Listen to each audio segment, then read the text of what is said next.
alaikum, salam alaikum, assalam, salam alaikum, assalamu alaikum, salam alaikum, assalamu alaikum.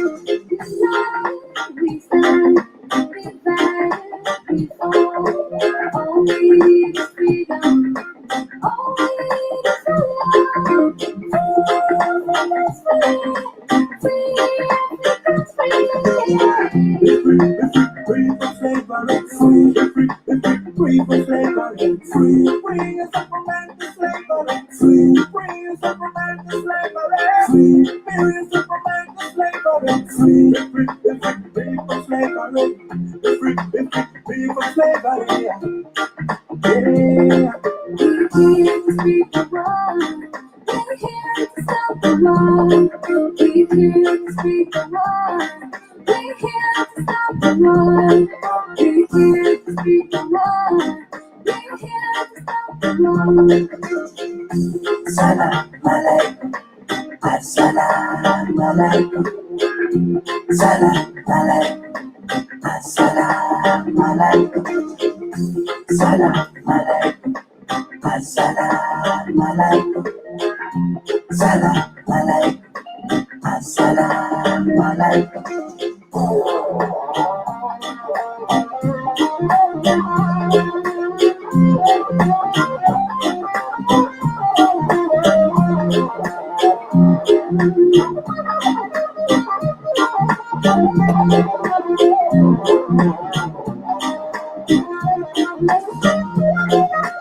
Assalamu alaikum, African woman. There must be that one in the world. Get yourself the better winner with the blue face. I'm taking you from the one of the most peaceful men. So many lie down on the street. What about them? Yeah, get yourself the most quick time. I preach about freedom. Preach about freedom. We're here to speak the word. We're here to stop the war. We're here to speak the word. We're here to stop the war. We're here to speak the word. We're here to stop the war. Let us on the street as a nation. Stop violence as a nation. Walk, listen, and be a man. The music we are doing, not a music for fun. We are preaching, hear it loud and clear. Day, night, and day, no sleeping it out. Better preach, let the people hear. Better preach, let the man feel. The sound of freedom and love. The sound of freedom and love. The sound of freedom and love. The sound of freedom and love. Salam alaikum, assalamu alaikum, Libya, salam alaikum, Niger, salam alaikum, Nigeria, salam alaikum, Niger, salam alaikum, South Sudan, salam alaikum, Sudan, salam alaikum, South Africa, salam alaikum, Africa, salam alaikum, Africa, salam alaikum, Sudan, salam alaikum, salam alaikum, assalamu alaikum, salam alaikum, assalamu alaikum. All right, good morning, good afternoon, good night, whatever you are. This is Concerned Citizen of South Sudan going live. It is Saturday, August 15, 2020. Tonight, very important topic here we will discuss together. I welcome all of you around the world to our weekly program. As usual, please go ahead and share our live video tonight. Our very important topic we are discussing, more than 184 were killed with government disarmament in Warrap State, and also 10 years old new rape cases in Juba, and also people of Jonglei or citizens of Jonglei continue to battle the flooding, massive flooding. Nearly 50,000 people have been out of their homes. So what's the government is doing regarding that? So we will be here shortly having our guests who will join us all around the world to discuss this very important. I welcome all of you, my dear brothers and sisters, to concerned citizen of South Sudan. You are all aware that last week we made a declaration, UCC, United Citizen for Change. Of course, that is change that we believe in. That's very important. That's something that we needed to happen in order for our country to progress and move on. But before I go ahead and start this, I want to play a little bit music here as usual, and then we'll go ahead. We will have Dengit from Ustad Dengit Ayok will join us here momentarily. Also, Ustad Walatak and others who will come in and add their perspective and move ahead with this very important discussion.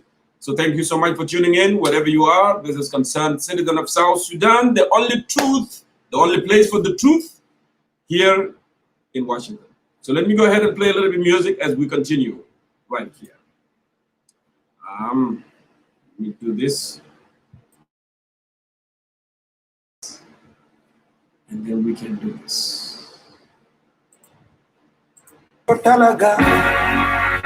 And that's it. Go ahead and make a share, please.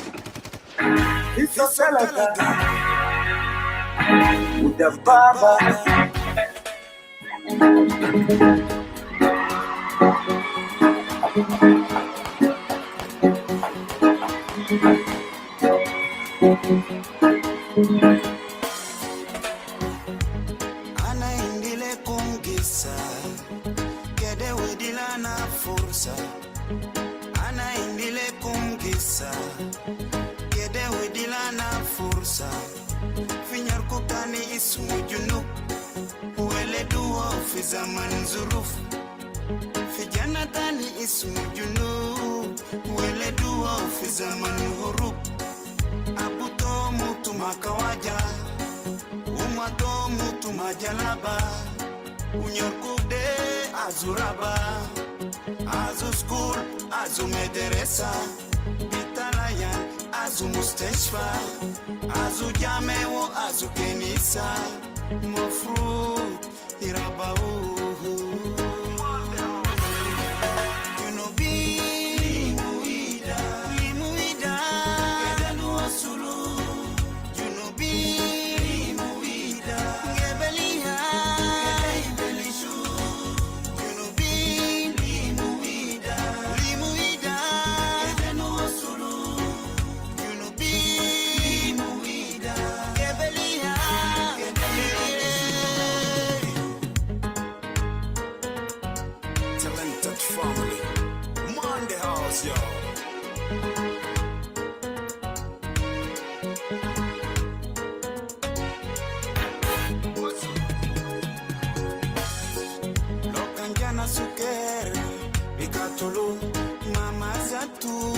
Bikatulu, toka majanin zatu biga bikatulu, demana tushunu ya kwani Adam insania.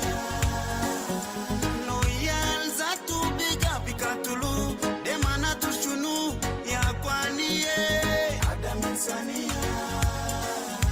Lono swan zatu biga bikatulu, demana tushunu ya kwani Adam insania.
All right, thank you so much for watching that.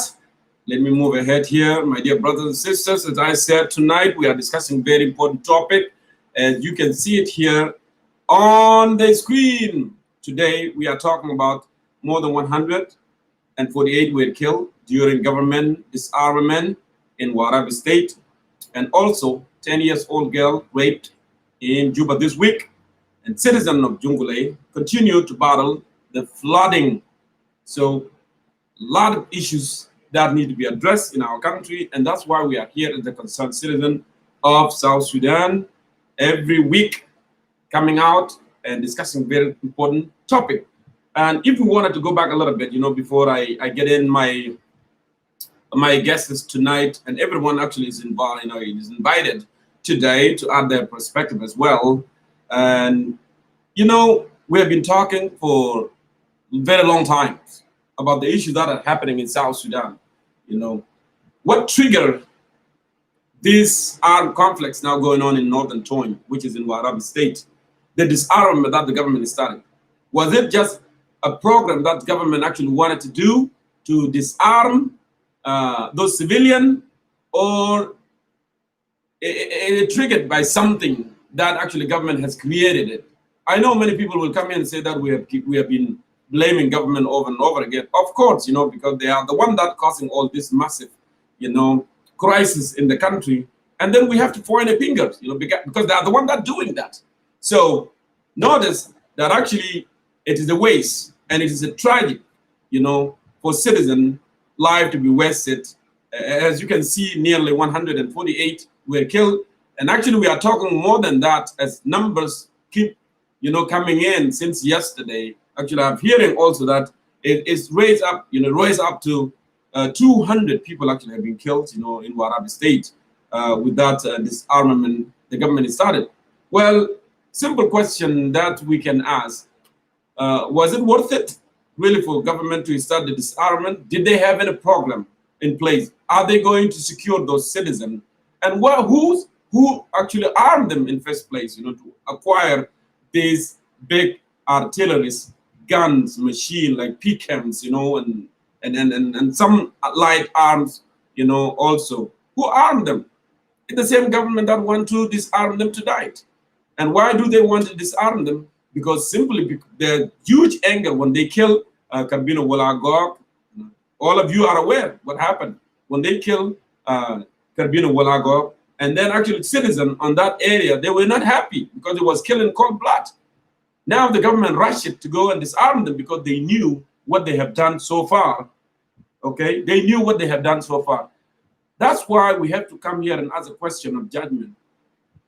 Since 2005, yes, we are keep going back and back and back over and over again. This government was not interested. The leadership was not interested for the progress, for justice, liberty, and prosperity that we have been fighting for nearly 22 years. They were not interested. So, and that's why they cause more chaotic situation and destruction in the country. Why would you arm civilian just to kill themselves? Of course, the simple answer that we know, they did that so they can be busy looting the nation wealth. Everyone will be worried about their own, personal security. That was the purpose, because since 2005, South Sudan actually can shibhi dawla munfasila, and we have that ability to build the road and infrastructure that needed for the country to thrive and flourish. But because those brothers and those uncles and those leaders and leads in Juba, they were not interested in that. They were so busy, looting. And that's why you are seeing this now in the country for a very long time. And yet, and yet some intellectuals, they were not aware, or they are aware actually, but they did not want to do anything about it. But look, things can start from somewhere and it will go everywhere. And this is what we have been saying all along, that actually problem started in Tony or in Torit or in Bibor. Do not assume that that's Bibor problem or it's the Tony problem. That problem will reach where you are, because we are one country at the end of the day. The issue of corruption has been ignored. Those intellectuals actually, they seem not to think about it for a very long time. But look now what happened. These are the same citizens that they said they represent. Now, do citizens trust them? Of course, no one trusts this government in South Sudan. And that's why we are seeing this what happened, because they do things that tend to favor them. They are doing this massive disarmament in Warrap State because there is a fear. There is a fear for what they have done so far, you know, with that community, killing their son in a cold blood. And now they knew that something might happen here. They have to rush without any, you know, proposing in some kind of program, you know, at least to call upon the intellectual from that region. Was it not worth it to call even chiefs, you know, intellectuals, Salatin, whatever you call them, and then enlightening them before even you start this disarmament? Was it not worth it? Can I struggle? Can ما يشتغل الليلة قال انت لو ده تعمل حاجة ما كان انت مثلا تعمل برنامج. But no, this government is a government that, you know, used brutality. They don't care. They don't care about that sultan. They don't care about that intellectual. They don't care about those chiefs. They don't care about youth. They don't care about anyone. That's why they are always using excessive forces, you know, for any problem that happening in the country. But now look what happened. The killing, nearly 55 officers, you know, and 31 youth and many, many more elders are killed in that disarmament. Was it really worth it? Okay, citizen of Sudan, it doesn't matter how long you're going to be silent, you are going to be dying slowly. You are going to be dying slowly, whether you are in Warrap, whether in northern Bahr whether in western Bahr whether in Jonglei, whether in Upper Nile, whether in central Equatorial, western Equatorial, eastern Equatorial. In all 10 states, you are going to be dying slowly. It's something that people don't realize. When we speak up, they say, oh, they're Nazir Gayam Jota, but they are giving government a hard time. But look what happened. These are your rights. You have a right to have clean water. You have a right to have a hospital. You have a right for the road. You have a right for medical facilities. Like in Nazir, they don't care. The only thing that they can give you is the gun, because they know that gun that they are giving you is going to kill you. Right? It's gun. في آية في الكتاب المقدس I don't remember كان بيتكلم هل لو سأل واحد أبوه سمكا هل أيعطيه يعني مثلا يديه أنا تعبان أو مثلا يديه سنيك أنت لو سألت أبوك بيني يا أبوي أنا جعان أنا داير سمك هل أبوك هيمشي يديك دبيب هيمشي يديك سنيك ولا يديك سمك? Of course, because your father loves you, supposed to give you what? To give you fish.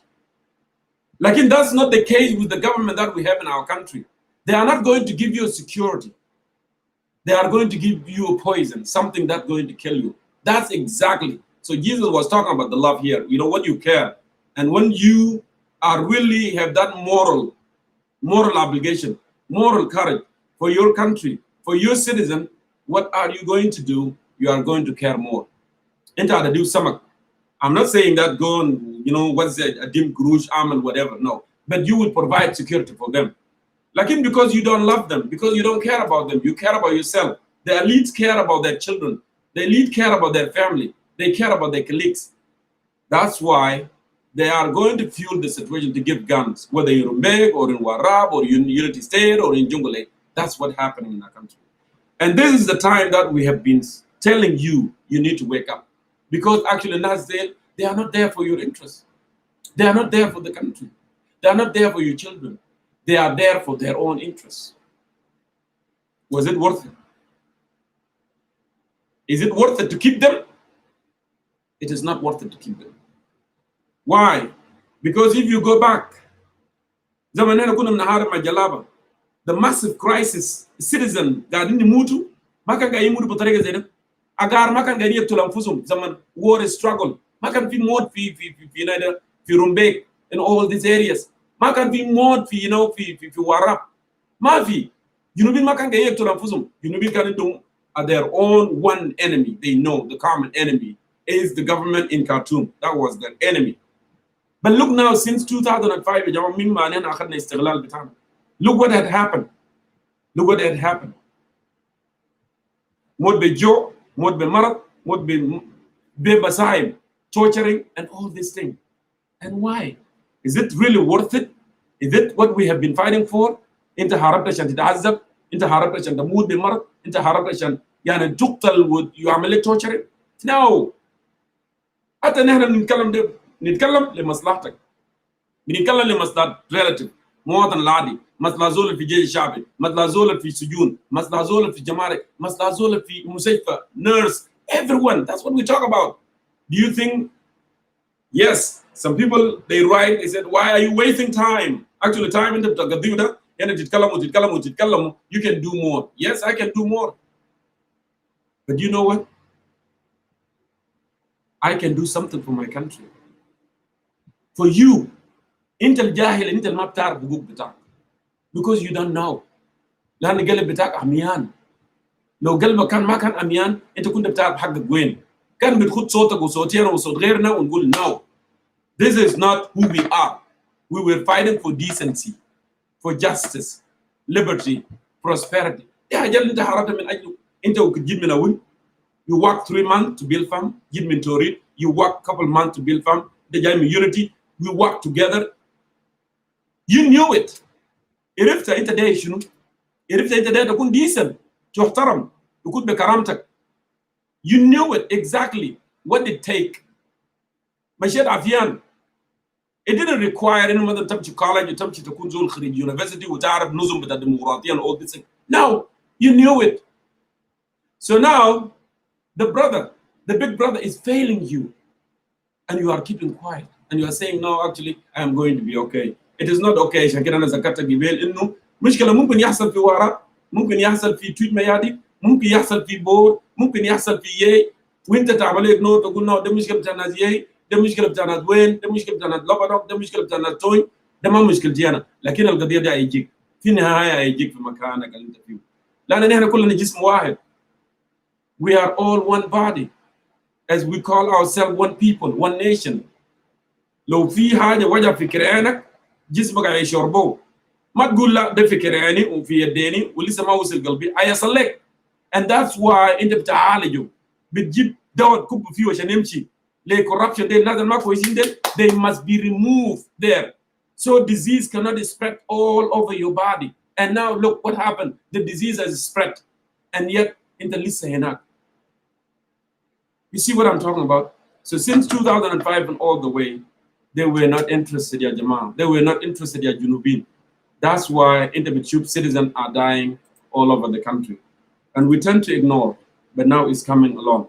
So as we talk tonight, زي ما قلنا نحن بنتكلم عن disarmament اللي أدى بحياة الكثيرين في Warrap State, and also قضية بتاع الريب.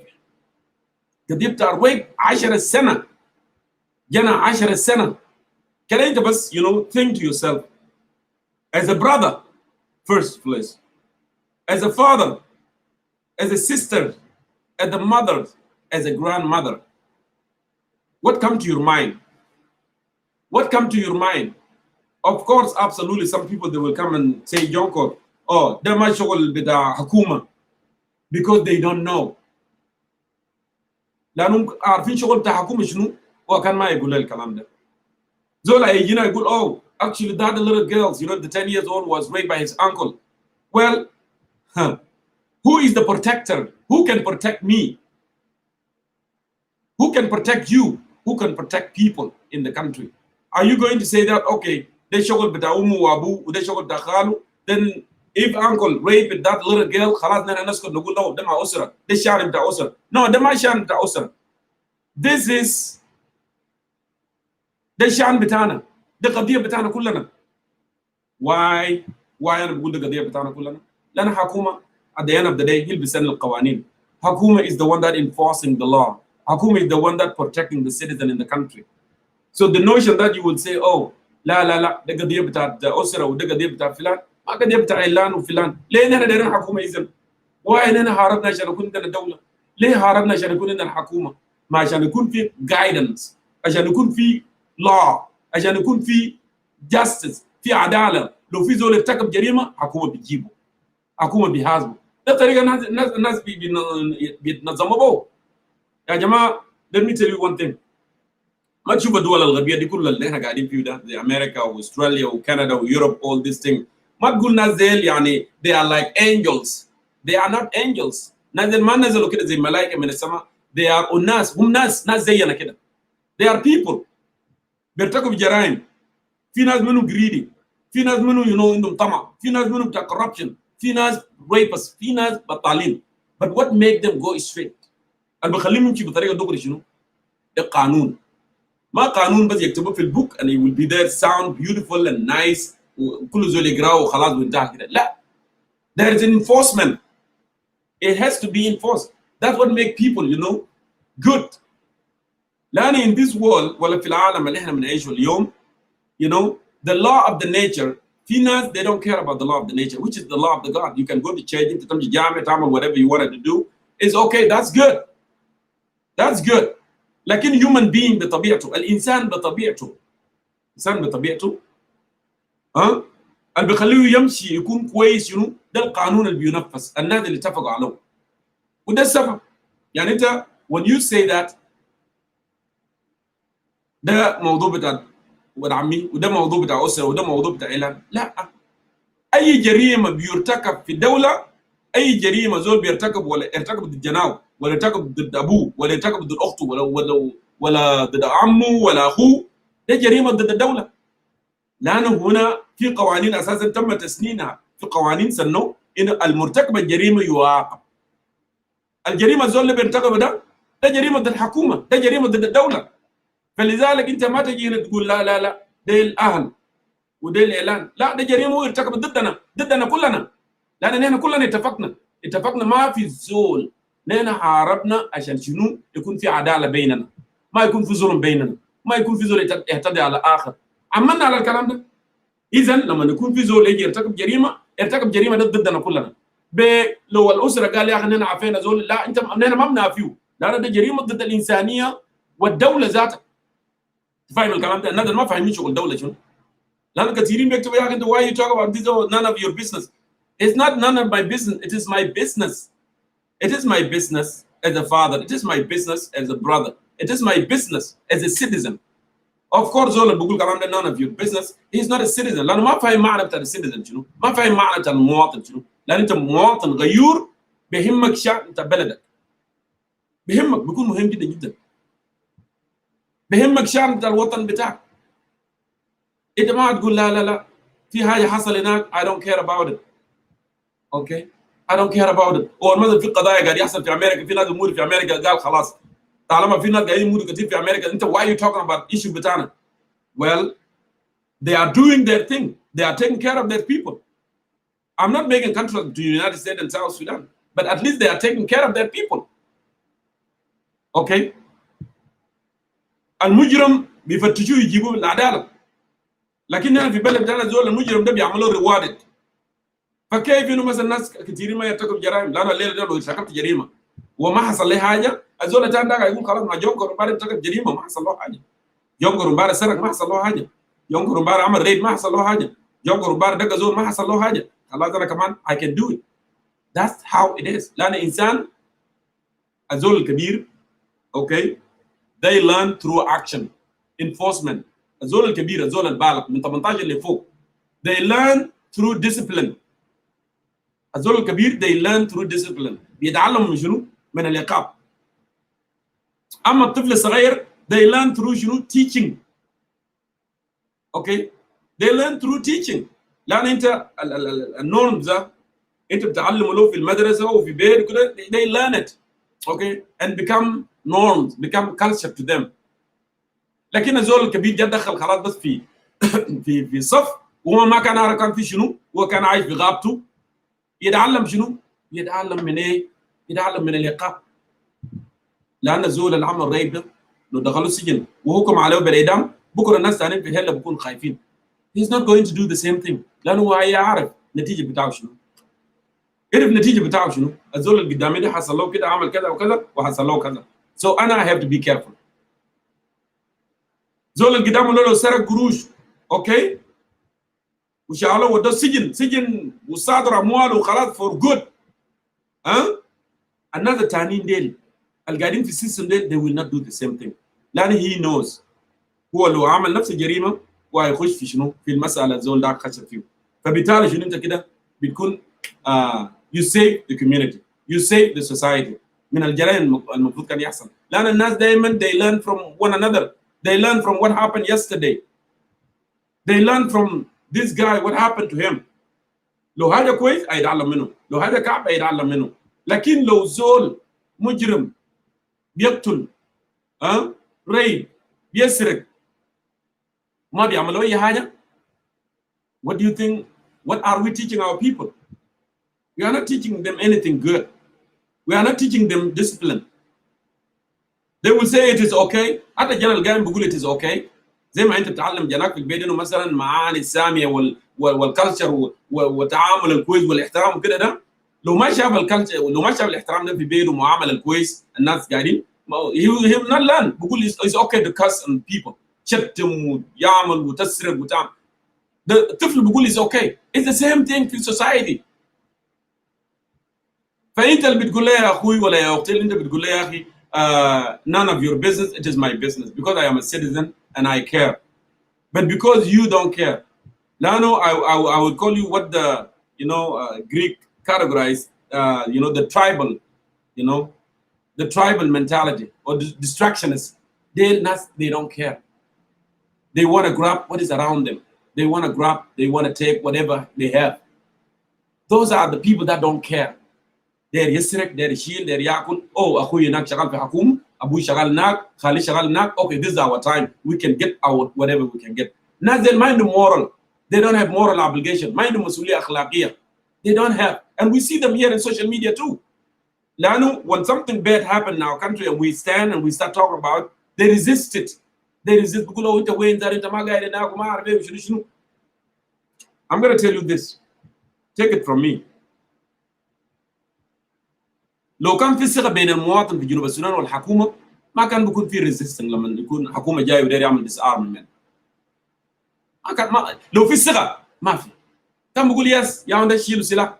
لكن ما في ثقه لانه الحكومه دي بيقتلهم، الحكومه دي بيسرقهم، ده الحكومه بيسرق اموالهم، ده الحكومه بيعمل لهم جرائم. عشان كده ما في ثقه. Warrap, see in Warrap home the state of the president. ما في ثقه المواطنين هناك ما عندهم ثقه مع الحكومه لانه because it hasn't done anything to them من 2005 ما عمل لهم حاجه غير ما بدهم سلاح عشان يقتلهم. And I want to tell you another بيقول that we are out of touch. Actually العكس، نحن هنا we are in touch with our people more than الحكومه اللي انت بتشوفه قاعد في جوبا ده. لان المواطن في جنوب السودان we talk مرات بيسالونا بيقول يا اخي في شنو حاصل في جوبا. ليه؟ لان المواطن الحكومه اصلا ما فاضي بهم. They are not connected. They are not connected. They don't even care about them. They do not care about them. يعني نحن بنتكلم، نحن بنسمع اخبار اكثر، بنوريهم الحاصل شنو في جوبا. Can you imagine؟ وناس قاعدين في الدوله. They are not اللي تجي انت تقول لي انت بعيد هناك you don't know what happening. Well, we know actually more than citizens قاعدين في country. And they get information actually اكثر مننا. ليه؟ لأن they trust us more. They know. لأنه ما كان بيهمني حاجة هنا، أنا ممكن أمشي شغلي وأعمل قروشي وأقعد وأكون ساكت. لأنه my life is okay. You see, I'm okay. I'm not missing anything. لكن I am a citizen. This is different between me and you. Because I am a citizen, I care. I care and I belong. And I know that's my country. And I know that's my people. These are my people. That's why I keep talking. That's why I keep paying the internet. That's why I keep paying all this thing, the light and all this thing. Okay? It doesn't hurt me anything. Because I love South Sudan. And I love you. And I love people of South Sudan. Even into the ignorant, the distractionists, I love you too. Because I care about you. عشان أنا داير شنو؟ Happiness for all. Their justice for all. They're, tranquility for all and peace and harmony for all. أنا ما داير لناس معينين. أنا ما داير ل50 نفر ولا ل1000 نفر ولا 20 نفر. No, I want it for all of us. You. لأنه حتى أنت ذاتك الجوا ده لأخوك جوا ده والخالك جوا ده بكرة خالك لو شالوا برا وحصل له مشكلة you will come and cry. ولا يعمل لنا ولا يسوي لنا. كم ناس كانوا في حكومة شفناه وحصل لهم بلاوي. ده حصل شنو؟ لأن ما في قانون اللي بيجرم المجرمين ديل ويدينا الحقوق كلنا. لأن fairness ده مهم. Whether you are inside that system or outside that system. لأن لما تطلع برا من السيستم ده بكرة الfairness ده will protect you. لكن أنت لما ترفض تقول أنا ما داير الfairness ده بكرة لما تطلع منه nothing is going to protect you. You are going to be like those التعبانين ده. وإلا زي ما قاعدين تعمل هذا بيسرق أموال ويطلع برا يمشي يعيش برا. Where is the sense of pride that you belong to that country, that you love that country? So I am a citizen. I am. And that's what makes it different between the citizen and the destructionist. Just they are there just to grab, and tribal mentality. That's what makes different. That's what makes us different. We are people of decency. We care. وبنمسك الفاليو بتاعنا احنا كنا حاربنا من اجله عشان كده بنقول لا. كان بيغلبني ان انا اكون مثلا opportunist من 2006 من 2007. By the way, I was single then that time. معلومه كان زوجي بنيه بتاع جنرال ولا بنت وزير وانا اكون هناك وعينوني بتاعه اعلان او مثلا نصفق ونكون مطبلاتيه زي ما بيقولوا. Why? I will end up there if I want that opportunist. If I need that opportunity just to get on the bandwagon زي ما بيقولوا. ويلا ندوق النجاره ونحن ماشي. لكن لا. I have that moral. I have that moral inside me. I know what we need as the people of South Sudan. We do. عشان كده بتشوف ناس في UCC United Citizens for Change. They have that moral. We do have that moral. الساوث السوداني اللي بيتكلم بيقول الغلط غلط، اللي بيقول غلط he has that moral. He has that moral courage and he cares because he belongs. والصح هو الصح. لكن when you don't have any moral, you don't care. You don't care. It's a good opportunity. This time for us to eat. This time for us to do whatever we wanted to do. But think about the future. Think about that. So the notion that none of your business, 10 years old girl can be raped. Well, زي ما أنا قلت قبل القضية ده اليوم ممكن يحصل لزول ما قريبك. Okay? وانت تقول لي يا اخي شانت الاسره وانا وريتك قبل what mean to be a country, what government mean. لان الناس ما عارفين government. الزول ما بيعرف government يا بيجي بيقول يا اخي ده موضوع بتاع اسره. الجريمه لما يرتكب ما بيرتكب بس ضد الانسان، بيرتكب ضد الانسان وضد الدوله وضد النظام. That's what it is. لان الكونستيتيوشن بيقول كده انت لما ترتكب جريمه انت ارتكبت جريمه ضدي انا وضد الدوله وضد الانسانيه. So حتى ولو الدولة ذات، حتى ولو الأسرة أو زول أنت شاكرنا ما زول أنت ضربت كبدة أفاق قال لك يا خلاص أنا عافيتك، لا الدولة المفروض ما يعفي. لأن الدولة لو خلاك بكرة واحد ثاني يعمل نفس الحكاية. And this is what we have been saying. That's why we said this is not a good regime. They must go because they are not there for the people. من 2005 ما عمل أي حاجة. ما كان في قروش. We have more than $50 billion مما نحن طلعنا من منذ اتفاقية مشاكل. More than $50 billion. with B. كان بيقلبوا انه يعمل شوارع، كان بيقلبوا انه يعمل infrastructure، كان بيقلبوا انه يعمل مستشفيات ومدارس، كان بيقلبهم. Very simple. ده ما ده لو انت عارف الناس المتعلمين في جنوب السودان اكثر من الناس المتعلمين في دولة الامارات، انتوا عارفين الكلام ده؟ الناس المتعلمين في جنوب السودان اكثر من الناس المتعلمين في دولة الامارات. لما يكون عندك قروش what do? You buy the technology. You bring people with knowledge. Okay? Because you have money. This is my project. This is what needs to be done. From this to this and this. Period. خلاص يتعمل. لكن انت اصلا لما تكون انسان انت ما داير تعمله انت ما هتعمله. 50 بليون دولار زي ما انا قاعد اقول لكم. 50 بليون دولار. انت عارف الشارع from Juba Numali Road, the only road, the only highway in the country,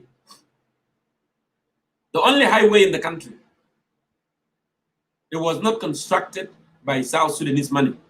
It was not constructed by our oil money.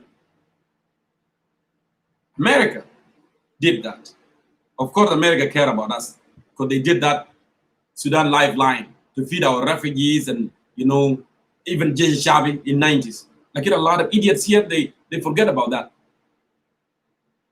Imagine a share dag it bana become your ikhwa. It bana be 20 be 200 million dollar. Million, not billion. 200 million dollar. Was share da 98 123 kilometers. 98 mile. When in Juba, normally. Okay, just let's say ده تبني 4 شوارع زي ده في جنوب السودان. 4 بس زي ديل هيكون كم؟ هيكون 800 مليون دولار. يعني لسه ما لقى بليون دولار. وانا وريتكم قلت يا اخي مما نحن ده. اوكي؟ اخذنا اتفاق السلام. احنا عندنا كم؟ عندنا 50 بليون دولار. 50 بليون دولار. دايرين نبني بس 4 شوارع زي ما انا قلت لك زي اللي في جوبا النوملي ده. تعمل واحد من جوبا برضه روبيك. اوكي؟ ومن بور ملكال ومن جوبا بور اوكي ومن واو اويل you connected big مناطق الكبيره you connected them. لان الشارع الثاني ده كونكت اكواتوريا 4 بس 4 ده كان بيكون 800 مليون دولار 800 مليون دولار. Is that not tell me يا جماعه ده ما بيكون هنا development؟ ده huge development. they can huge development but they don't want to. ليه نعمل شارع؟ معنا لو ده تمشي اول نمشي نتكلم معاهم انا بركب طياره بس وانزل هناك. ليه؟ ده ايديولوجيز اللي عندهم. ده الفكره عندهم. لو ده نمشي ملكال انا ما بركب طياره نعجر لي هنا رواندان اير ولا اثيوبيان اير زي ما هم بيعملوا. ما بي برايد اوف ذا كانتري. يركب بس. وانا اتكلمت عن النقطه دي قبل كده. ولا بريزيدنشال اير يو نو بلين ما في طياره كده مكتوب ذا ريبابليك اوف ساوث سودان بريزيدنشال في كوت اوف ذا ارم اوف ذا بريزيدنت. ما في. لأن ما في صيغة ذاتها. حتى هم ذات النظام ما عندهم صيغة مع بعض. شايف الكلام ده؟ So ال4 الشوارع دي تنمية كانت تتعمل. لكن ليه؟ نديكم الانسر why they don't want to do it. لأن الليلة ده لو قروش في يده قاعد يركب طيارات، الوزراء بيركبوا طيارات، الجفرة بيركبوا طيارات. they don't care. بيشيلوا عيالهم يدرسوا برا في نيروبي، في زيمبابوي، في ساوث افريكا، عيالهم كلهم برا. ايام المدرسه ليه؟ لانه ده الناس ما عندهم تفويض ضميره ما بيقول لهم يا اخي اي ونت بيلد سكول عشان يعلم يمشي مدرسه هنا يمشي مع عيال كاميرا بتاعنا. نحن كنا قاعدين نهارب برا في الخلا وبنربط بطننا تعبانين وجعانين. So now I cannot do this to myself. انا ما بشيل قروشه نمشي نعلم جناي على وحده. لان في جنا واحد مات، في جنا واحد استشهد. You know there are those martyrs died. orphan بتاع موجودين. نعمل مدرسه هنا عشان جناو وجناي انا ولا رئيس ولا وزير ولا جفرر يمشي مدرسه يمشي together. ده التنميه اللي انا عايزه. لان انت لما تعملوا كده ده خلاص ده شنو ده انت بتكون عملت شنو ده؟ انت كده خلاص انت ده تعويض للشعب. ونبني مستشفى عشان يتعالج معانا. انا لو عيان انا بيتعالج هناك هم كمان بيعالجوا هناك. شايف الكلام ده؟ ونعمل شارع عشان انا اسوق فيه وهم بيسوقوا فيه كمان. لا ده اولاد بلدي انا وده الناس اللي كنا هربنا من اجله. This is the تنميه اللي انا عايزينه. انت بتعمل كده لما يكون في تفويض ضمير وانت مؤمن بحاجه انت هربت من اجله. Justice, liberty, prosperity. العداله، الحريه، الازدهار. الاشياء اللي انت هربت من اجله. If you still believe on those core values and then you will do that. لكن الناس اللي ضميرهم زي ما انا قلت لك بيت distractionists, they don't care. They are opportunists. They were waiting for that time to come. ما خلاص يا اخي جناي بيقرا في زيمبابوي بيقرا في نيروبي ومرتين هناك ويالي هناك. I bet you تمشي south side of Nairobi full of families of ministers of governors of ناس شغالين في الحكومه. يا جماعه ده كلام ضميرك بيسمح لك كيف ذاك. ضميرك بيسمح لك كيف انت قائد في واحد كان بيحارب معاك ومات ومرته موجوده الان ولده موجود الان وما لاقين مهن ولا قادر دراسه ولا قادر ياكل ولا قادر يعمل اي حاجه. Do you know ستوريز القصص بتاع الاطفال دي كان بيكون شنو؟ قصه بتاع ولدك انت القائد كبير ولا وزير ولا جفنر شنو؟ القصه الولد ولد القائد تاعنا المرحوم بيقول شنو؟ لما نكون ماشيين مدرسه صباح بيقول my father and your father they were fighting for this so we can have this. So you see now we are going to school. This is what they have sacrificed for. It would be a beautiful story. It will make you proud. انت القائد حاكم وانت القائد رئيس وانت القائد وزير. You will be proud that you have done something, you have achieved something. لأن يا المرحوم يا الشهيد ويالك ماشيين سكول في الشارع اللي انت عملت له كونستراكت، شارع مؤمن فيه بوليس فيه كل حاجه، ما في زول بيتعدى عليهم، انت بتكون supposedly ده المفروض يحصل وانت بتكون براود. وقصص اللي هم بيقولوا ماشيين في الشارع انا ابوي وابوك هارب من اجل البلد ده. الكلام ده will stick to their mind عشان هم لما يكبروا they will do the right thing because you have done right thing. لأن they are learning from you. You see, they are learning from you so bad. Then you have done this to them. Now they will pass it on to the next generation. You change their life. See what you're doing? Like it inta لما تيجي انت يا تشيل يال بتاعك توديهم برا. قروش دي ليانا. المادة خلاص. It's okay. They die. They did not die in vain. ضميرك ده فوضى كيف؟ How do you feel? بدل ما ترقد بالليل. I know. I said this, you know, 100 times. ما يهمك. لكن أنا داير الكلام اللي أنا بقوله ده يهم مواطن جنوب السودان. اللي بقول يا أخي no, they are just quiet and they are just quiet and they are just quiet. الناس دي أنت لو سكتت they will not do anything. Actually, they will continue to enjoy. They will continue actually to loot. That's what they want. They want to suppress you. لأن الأهداف أنت شايف شعار بتاعنا كجنوب السودان، شعار بتاعنا كجنوب السودان بيقول شنو؟ Justice, liberty, prosperity. For justice, liberty, and prosperity. In the national anthem, ده شعار بتاعنا. Justice, liberty, prosperity. عدالة، حرية، الازدهار أو التنمية. ده الأهداف اللي احنا هربنا من أجله. لكن وينهم؟ يا هو أنا قاعد أتكلم عن little girls بيرويب، يا أنا قاعد أتكلم عن torturing in blue house، يا أنا قاعد أتكلم زول يتكلم بالتلو، صحفي لو يتكلم spell out. وينو ديل؟ ما في تنمية، ما في عدالة، ما في حرية، ما في تنمية. just brutality. وزول يقول لك حكومة يا ما بيعمل حاجات ديل، يقول يا جوكر يا ما تيجي تبقى أستاذ، تعال درس. Yes, ممكن أدرس. I can go and teach. في طباشير، في كراس، في فصل. We don't have those. ما في حاجات ديل. أدرس كيف ذاك؟ لما my brother قاعد يكتب لي منه امبارح قال يا أخي المفروض أنت تخلي talking ده لأن talking ده ما بيعمل حاجة. talking ما بيعمل حاجة.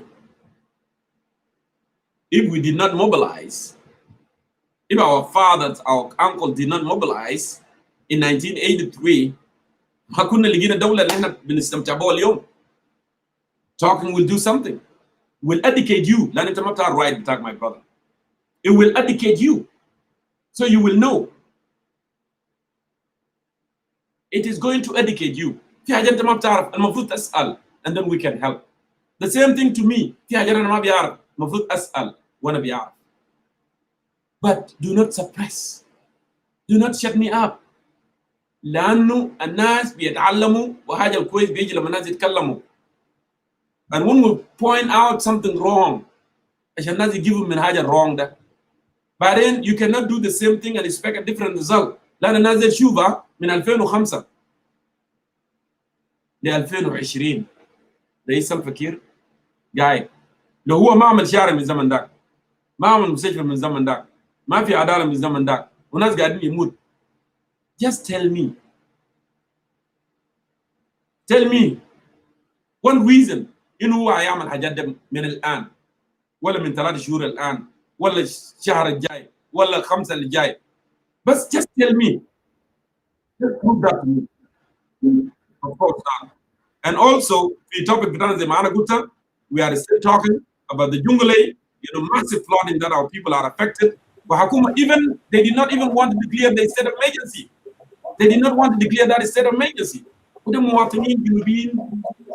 كان مثلا 50 مليون اللي انا ذكرتها كان بيقلبوا يكون في برنامج مثلا يعمل شكل كنال هنا عشان المويه ده ما يمشي to affect المناطق دي. لانه جونجلي majority of جونجلي land is in swamp. لان عارفين كلام ده قاعد في swamp and the swamp منطقه فيها مويه.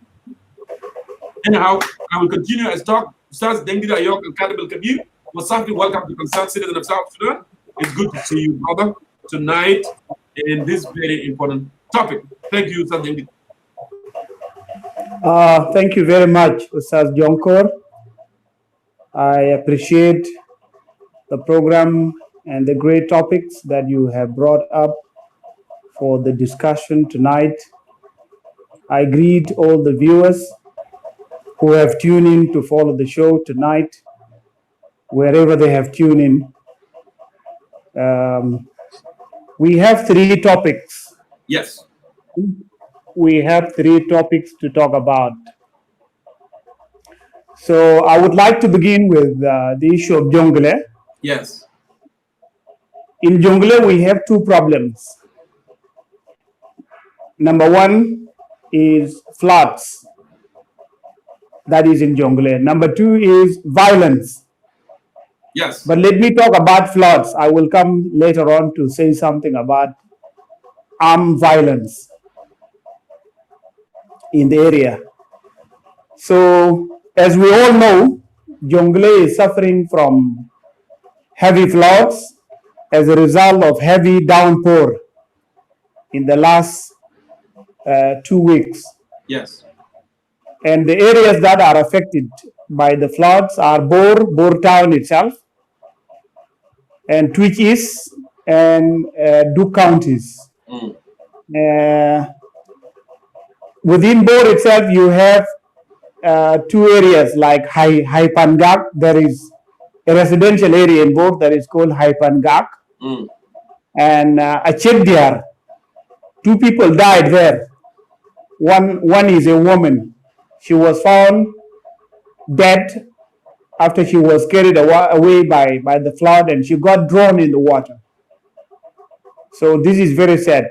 The other area within Jonglei which is affected by flood is Poshala, in Jonglei State. So if we go to the issue of the flood in details, you will find that areas like Pakir Payam, that is in Twitches, you will find I have the statistics here. You will find that 4,338 residents have been displaced in a small area called Patio, that is in Twitch East of Jonglei State.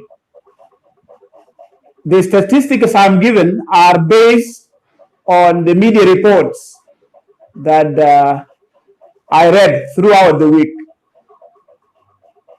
If you go to another area that is called Newark area, you will find that you will find that 21,000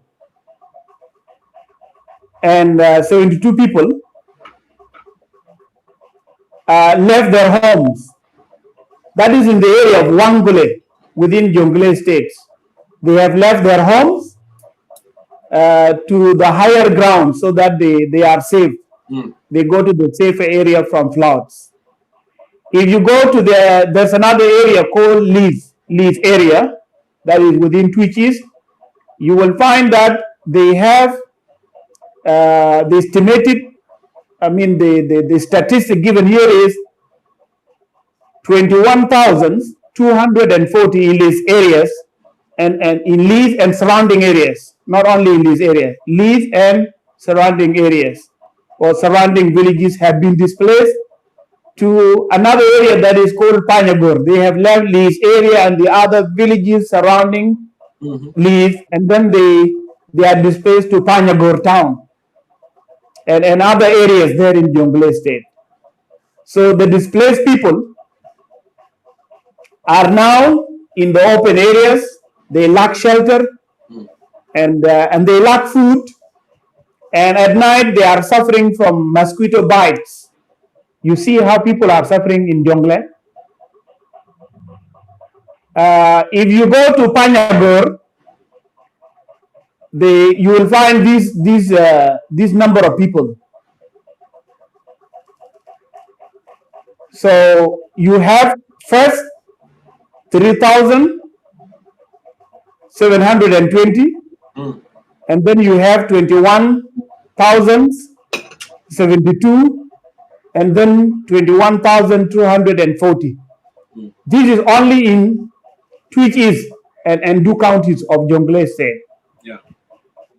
So according to the Secretary General of Jonglei State, the estimated number of people that have been displaced by the flood is estimated here as 20,000. So as we speak now, 20,000 people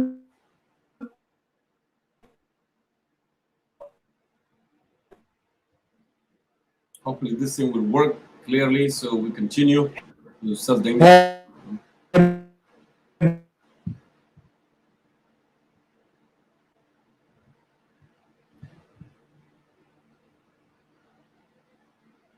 Been displaced by heavy downpours in their house. I hope I am clear. Yeah, go ahead. Yeah, because it was cutting off, but we'll continue. Okay, thank you. So the estimated number of people that have been affected by floods is 20,000 people, and in the report it has been indicated that commercial flights have been operated to carry away people from areas of Panyagor, because they all came to Panyagor from the other areas, and then they came to Juba. They are taken away through the air from the flood affected areas to Juba.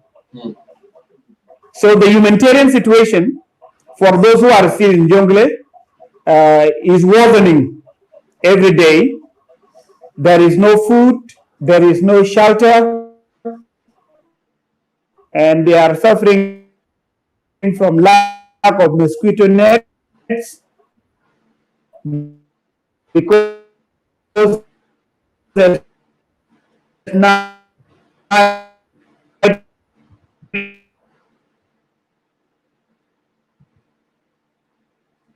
Yeah, I apologize to our viewers. I know Dengit is having difficulties there with the network. Hopefully, this thing can work, and then we'll move on. Let me go ahead and do this. I hope Dengit can come back. It seemed like, yeah, the network is not cooperating. But Dengit, go ahead and just push that button again, and we should continue because we want to get your perspective. You know, with these very credible numbers, you know, flood in Jonglei State. There is not a Jonglei issue. In one particular region, we tend to be silent. People tend to be silent, and for some reason, wait, I'll bring you. I just want to finish my Dengit word, and then I'll bring you, you know, when I finish up there. And so this is really not an easy thing. When problem happen in anywhere in part of the country, is our own problem. وده الكلام اللي انا قلنا قبل كده انه احنا لما نذكر نقول يا اخي ده مشكله الجنجلي وده مشكله فلان قضيه. Something, welcome back. Hello. I apologize. Thank you. The network is giving me a hard time. I hope it will be good so that we can continue. Yeah, so in summary, what I want to say in summary is that thousands of houses in Jonglei State are destroyed by floods. Thousands of families are displaced. The humanitarian situation is getting worse. There is no food. There are no mosquito nests. For those who are still in Jonglei State, there is no shelter. People are standing in water. And there is one thing that is very funny here. As I was watching South Sudan televisions, The responsible people in Juba, the government officials who are supposed to help these people and find solution to their problem, are only calling on the humanitarian organizations to go there and provide services to people, provide food, provide shelter, and this is not acceptable. You are a government. You are the one entitled to the responsibility of taking care of your people. How come that you call on humanitarian organizations, or what they call NGOs, non-governmental organizations, to go to the area and provide services to the people? This is completely not good. It is an indication that the government in Juba is not able to provide services to the people of South Sudan who are affected by floods in Jonglei and other areas in South Sudan. What does it mean when you call on humanitarian organization to go and provide services to your people? It means that you are not able. It means that you have failed. So our people in Jonglei are left to battle heavy floods alone, and their government is just watching from Juba. I saw the governor of Jonglei who held a meeting with Vice President Taban Dengai, and they talk in the meeting about how they can address the humanitarian situation in Jonglei. The same governor also held a meeting with the Minister of Humanitarian Affairs, and up to date, they did nothing. So you can see that the government is not actually up to its responsibility. So these humanitarian organizations that are in South Sudan are not actually the one responsible to take care of the people of South Sudan, because these people have a country, and in this country they have got a government. So this government must provide the services that they need for them. This is completely nonsense. It is a clear indication that the government has failed. So in the end, one can ask, now we have a problem in Jonglei. We have pointed out the problem, and we have given the statistics of the houses demolished by the flood, the families displaced by the flood, and the dire humanitarian situation in Jonglei. So we are here. We are supposed to ask ourselves here: what is the solution to this problem of floods in Jonglei State, and especially in Bor area and the areas of Duke counties, Twitches, and the Duke counties? To answer these questions, I will not just go to the solution, but I would say that this problem in Jonglei State is an all-time problem. It goes back to many years. Jonglei, of course, is a lowland. Those areas. When you start from Bor, the geography of the area is completely a lowland.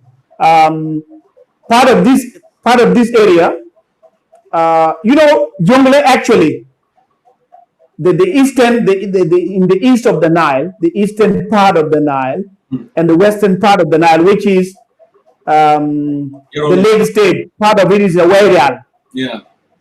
This area falls into an area that is called Sud. We call it Sud area in South Sudan. And Sud is a lowland, and it is a swampy area. That means it is like a station for water. When there is a heavy downpour, the water it stays there. Yes. So you find that it is a lowland, and so people are suffering. Now, as we talk, many people have crossed the Nile to Warrap of Lake State. Some people are taken to Juba. Some people are in Mangala, and so people are suffering. So we need our country to dispatch to the area a group of experts, environmental experts, geographical experts, to study the area and then find a strategic solution to this problem. What is the strategic problem solution that is supposed to be to be now formulated so that the problem is solved?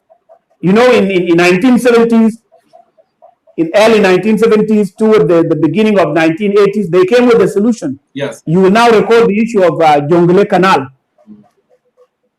But then the people of South Sudan rejected that one because the issue of Jonglei Canal was not designed to the benefit of the people of South Sudan. It was designed to the benefit of foreigners, and you know them. I don't want to mention them.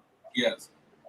So now the government has to carry out a survey, and throughout that survey, they will come up with a strategic plan of digging canals, so that when there is a heavy downpour, then that water can run to that canal, and that way, to the Nile, and then that way, the government would help alleviate the suffering of our people in Jonglei State, especially in those lowlands. So this is what should be done, and the government in Juba is aware that the problem of floods in Jonglei is a problem that is repeating itself every year, and it causes tragedy and dire humanitarian situation every year.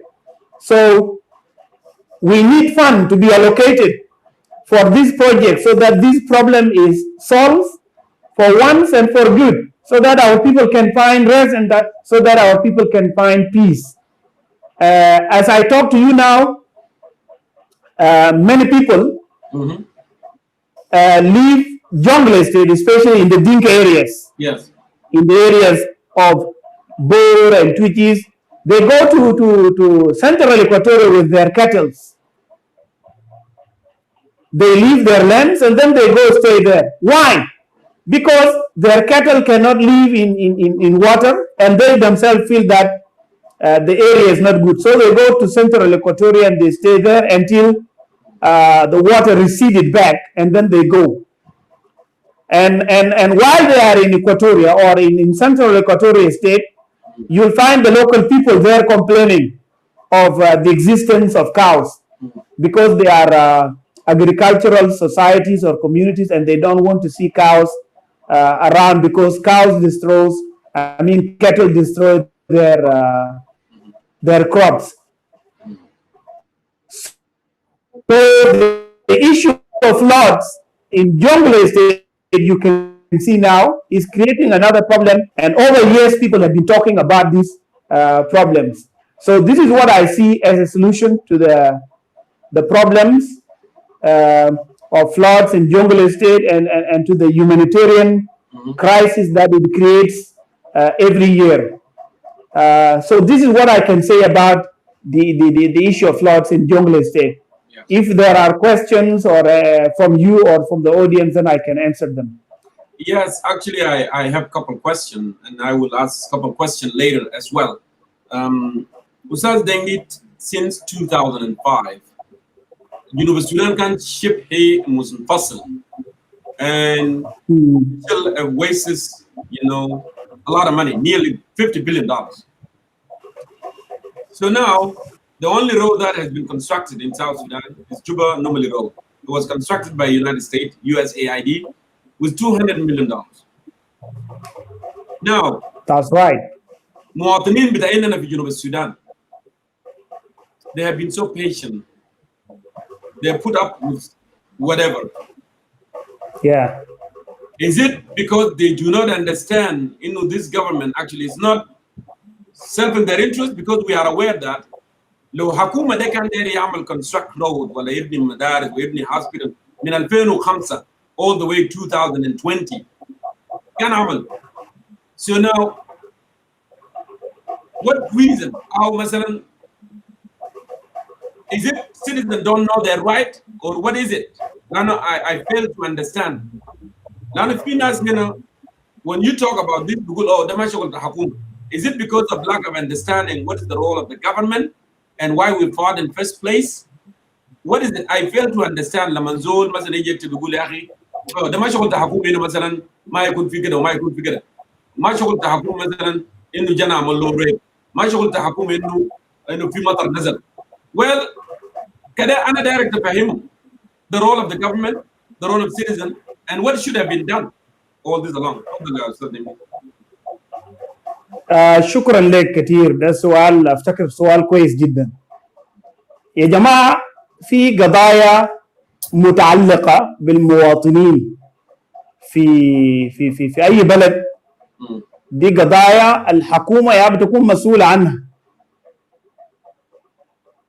القضيه دي ما قضيه انسانيه. الناس اللي قاعدين في الجونجلي يعني ما ممكن تكون عايش جوا مويه، لانه بيتك واقف جوا مويه اصلا. انت هتنوم وين؟ وبيتك فوق مويه وعندك زوجه وعندك اولاد. ونحن ما بنتكلم عن اسره واحده، نحن بنتكلم عن thousands of families. كويس؟ آلاف الاسر في منطقه بتاعت بور، في منطقه بتاعت بوشالا، في منطقه بتاعت فانجاك، في منطقه بتاعت تويتش ايست ودوكين. دي المنطقه اللي فيه المشاكل ده. فلما ينزل مطر والمطر ده يجيب السيول، ده بيسبب كارثه انسانيه في المنطقه زي ما الوضع موجود حاليا. طيب لما يكون في كارثه انسانيه في البلد، المسؤول انه يقدر يساعد المواطنين دي مع الحكومه. كويس؟ الحكومه مسؤوله عن الامن بتاع المواطن، الحكومه مسؤوله اذا ان المواطن يتعرض لاي كارثه طبيعيه زي المساله بتاعت الفلاكس ده، الحكومه يا منوطه انها تساعد المواطنين. طيب الوزاره بتاعت هيومانيتيريان افيرز ده، وزاره شؤون انسانيه ده، ما عاملينه لشنو يعني؟ في حكومه ما عاملينه للحاجات زي ده. فما في زول يقول لنا انه ده ما شغل حكومه. لو في اي زول بيقول ان ده ما شغل حكومه، ده افتكر ده زول ما بيعرف الحقوق بتاعته كمواطن، او ده زول ما بيعرف انه المفترض حكومه يعمل شنو في الوضع زي ده. اي حكومه ما بيهتم بالمواطنين حقه في الاوضاع زي ده، ده حكومه ما مسؤوله بكل معنى بتاع الكلمه. والحكومه الموجوده في جوبا ده حكومه ما مسؤوله. لان انا قبل اتكلمت انه الناس هسه في ناس قاعدين جوا مويه، ما عندهم اكل، ما عندهم المحل ماوى، ما في، ما عندهم ناموسيات عشان البعوضه بيعدي الناس بالليل. والناس خلوهم زي ده. الحاكم بتاع الجونجلي مشى جوبا قاعد يعمل اجتماعات، والاجتماعات ده ما جاب اي نتيجه لحد هسه. يبقى ده شنو؟ الحكومه فشلت في انها توفر الرعايه المطلوبه لانه يساعد المواطنين في المشكله بتاعتهم اللي هم موجودين فيه ده.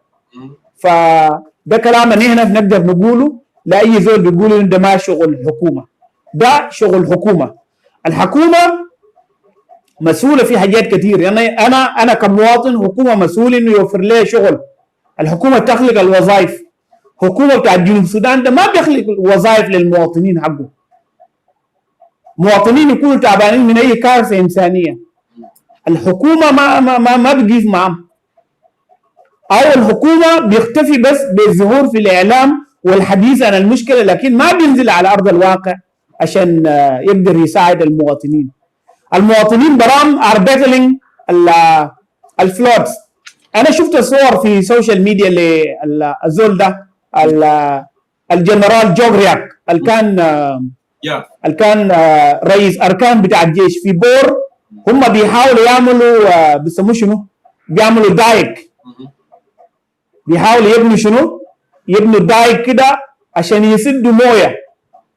وده ده انا بعتبره ده طريقه تقليديه شديد، لانه يمنع المويه ما يخش في البيوت.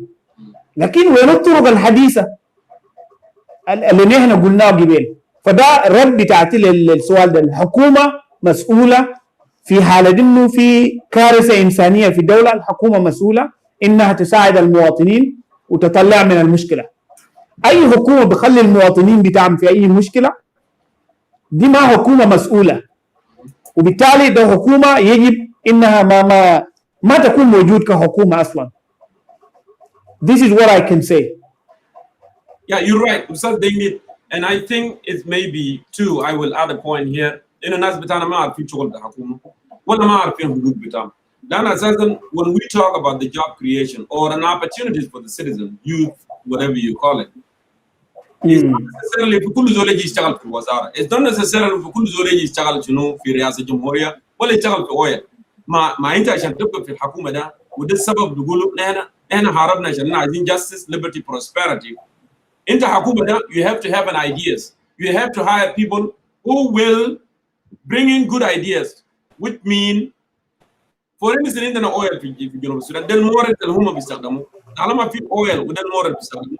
Why not making diversification انه اويل ده نشيل قروش ده نوظفه في الزراعه عشان الخريجين في الزراعه بتاع الزراعه يشتغلوا في الزراعه نوظف الاويل ده في اجريكلتشر في سياحه عشان الناس تقدر نوظف القروش ده في كهرباء عشان المهندسين يشتغلوا في كهرباء نوظف القروش ده في حاجات كثيره جدا جدا ليه؟ لانه في ناس في البلد في زول بيكون خريج زراعه في زول بيكون خريج اسمه انجينير في ناس في مجالات كثيره يعني السبب اللي بقول انت عشان تكون حكومه you have to be smart you have to be wise you have to hire people with ideas لكن انت لو جبت الناس ما عندهم background and they don't think about doing something that's why we failure and if there is a failure we still have to talk لان انت يا الكبير انا ما سالناك قروش للناس سالناك to use this for something that can benefit the citizen okay then why are we keeping people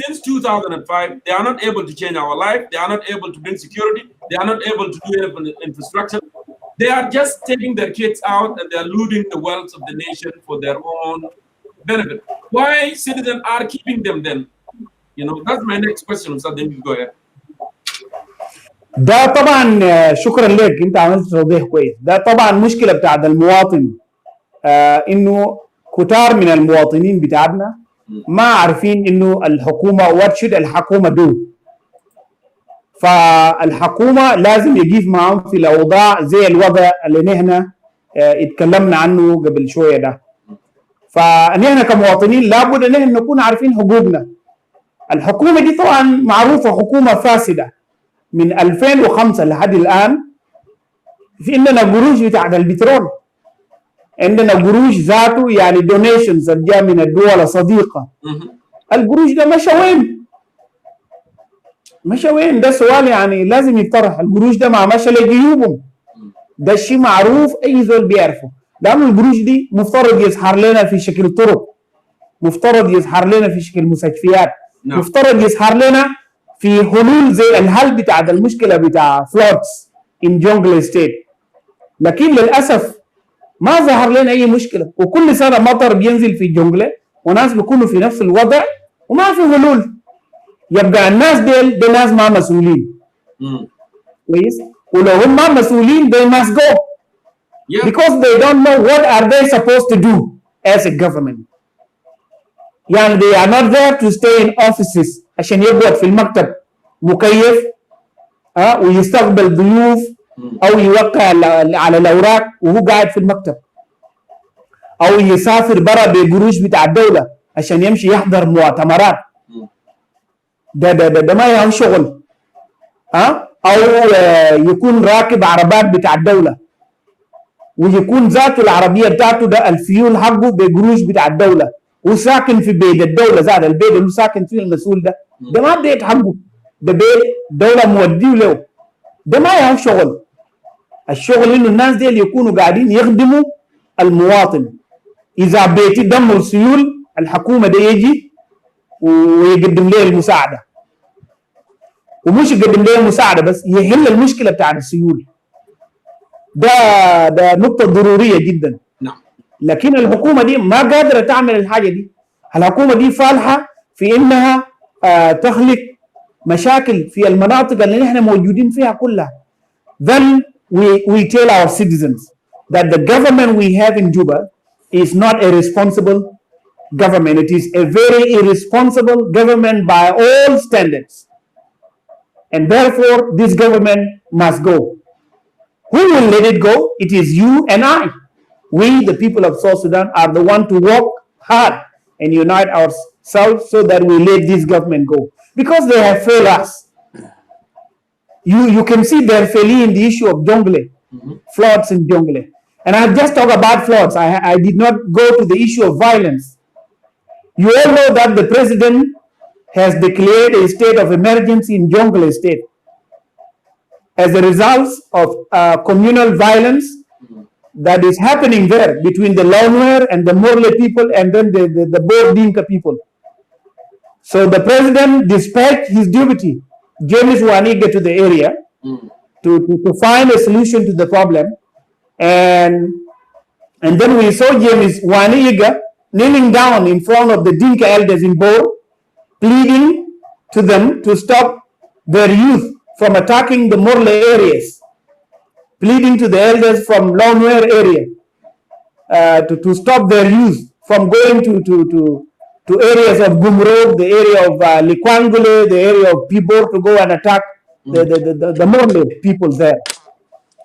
And despite the plea by the Vice President James Waniga, the problem did not come to an end. Instead, after we saw James Wani, thousands were killed in Gumro, in Likwangule, and in Bibor itself. I saw the pictures of the people that were killed. Yes. In those areas. So in Jonglei we have two problems right now. The problem of heavy downpour that resulted into the floods that have displaced thousands of families and made them homeless, suffering from lack of shelter, suffering from lack of food and lack of mosquito net because they are suffering from a mosquito bite during the night. This is one problem. And the other problem is the issue of violence. People are suffering from violence. Declaring the state of emergency in Boer or in Jonglei State is not a solution to the problem. Why are you disarming citizens in Tony and in Lake State, or let me say in Warrap State and in Lake State, and you cannot disarm citizens in Boer and in Lawnware area and in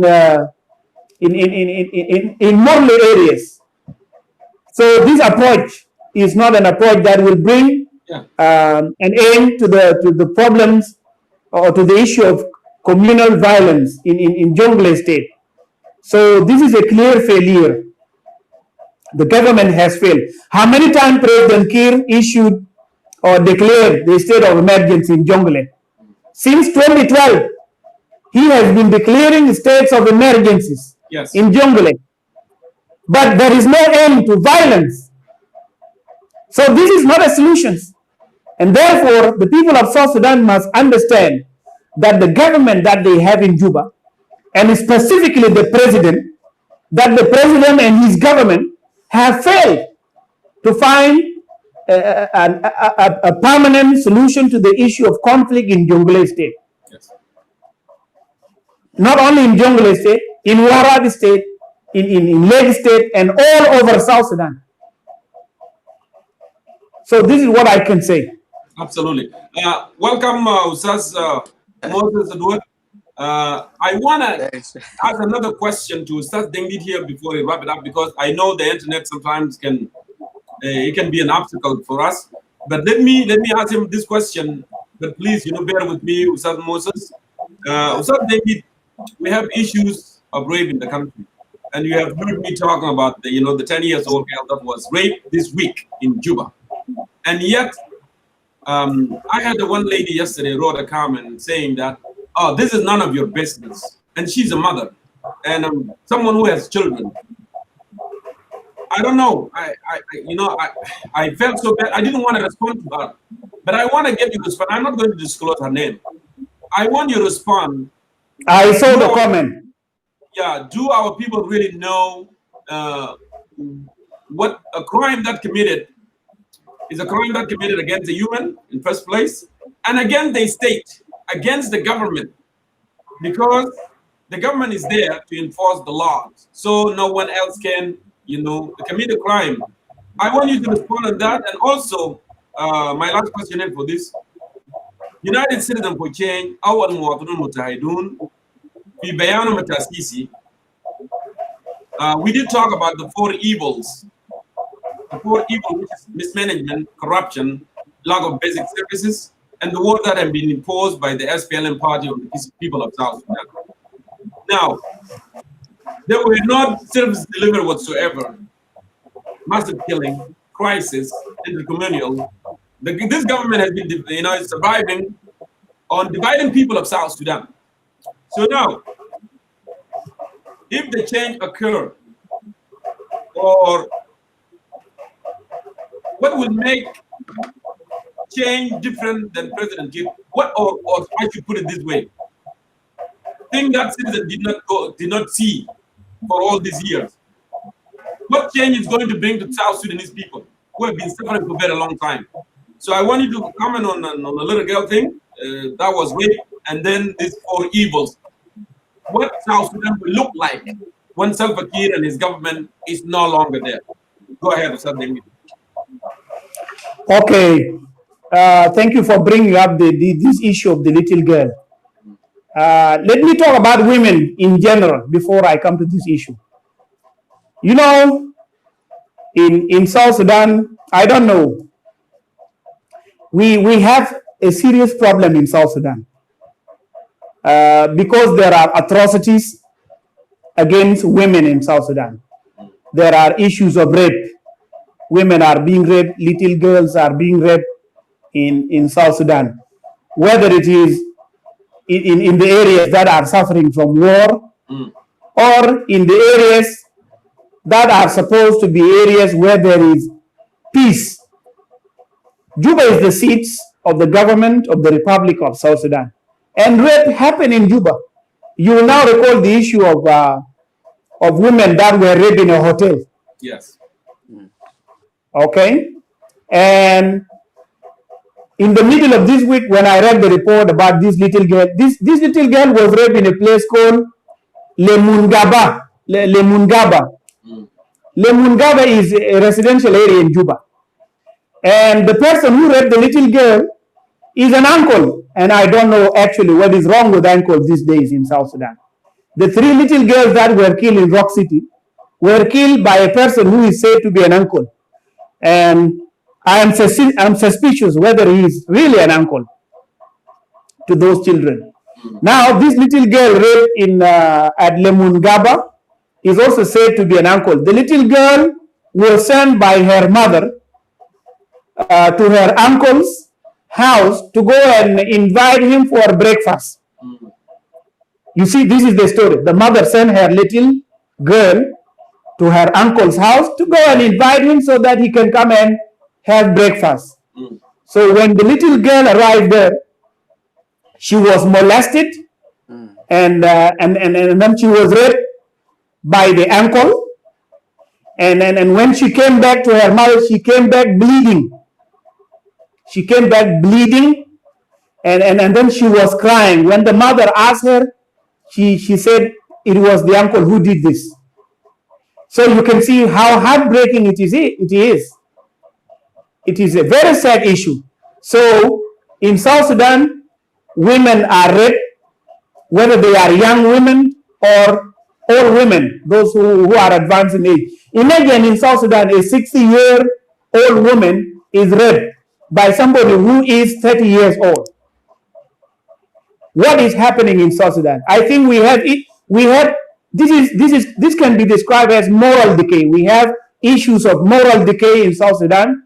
We have, I don't know, should one call it culture or not? I think it is wrong to even call it a culture because rape cannot be called culture. So what I can say, there is an odd behavior that is now introducing itself to our society, the society of South Sudan. People raping women in all our cultures. It is something strange for a man to rape a woman or to have sex with a woman by force. This is completely different, and I here condemn it. And the sad thing is that nothing is being done about it. According to the report I read, the uncle who raped that little girl is apprehended by the authorities, and I hope he would face justice, because issues like this have to be dealt with accordingly, in accordance with the provisions of law. So what I want to say about this, When there is rape about old women in South Sudan, this one tarnish the image of our country. When there is rape against young women in South Sudan, it destroys the image of our country. When there is rape against children, small children, it destroys the image of our country. It reflects something bad to the world about us, about our country. So when little children like this little girl who is 10 years old is raped by somebody who is 40 years old or 30 something years old, then this one sent a very bad image about us, the South Sudanese, about our country in the eyes of the world. So we have to be very clear. These are crimes, these are criminal acts against women, against our sisters, against our mothers, against our children. And this is completely unacceptable. We cannot accept this at all. So since the authorities have apprehended that man, then they have to take him to the court of law, and then the court of law must sentence him to prison, or he has to face it.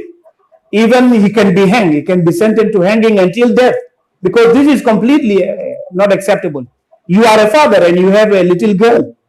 Imagine if somebody come and do something bad like this, how would you feel? This is completely not acceptable. So there are a lot of crimes that are targeting women, that are targeting little girls, little children, and this is not acceptable. You know, in June, all over social media, there are women activists. They were talking about these issues, and I saw many videos. I read a lot of posts talking against rapes. So that was a very good movement for awareness among the people, and this one is a serious problem. When I read the Constitution of the Republic of South Sudan, you find that children are protected by law there in the Constitution, in the Bills of Rights. Read the Bills of Rights, you will find it there.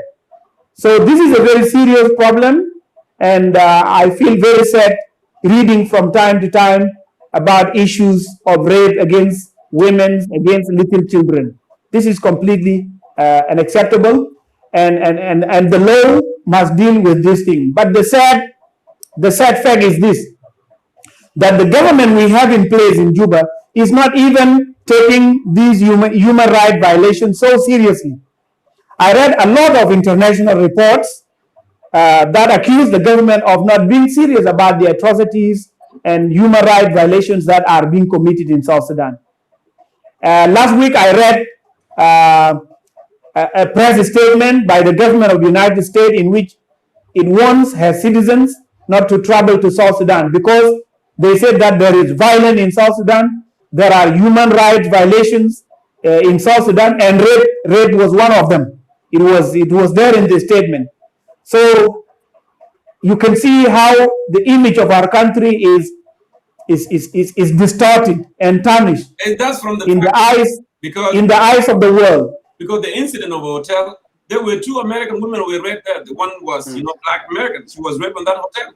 So American taking this precaution because something that happened actually in real life, a citizen within South Sudan.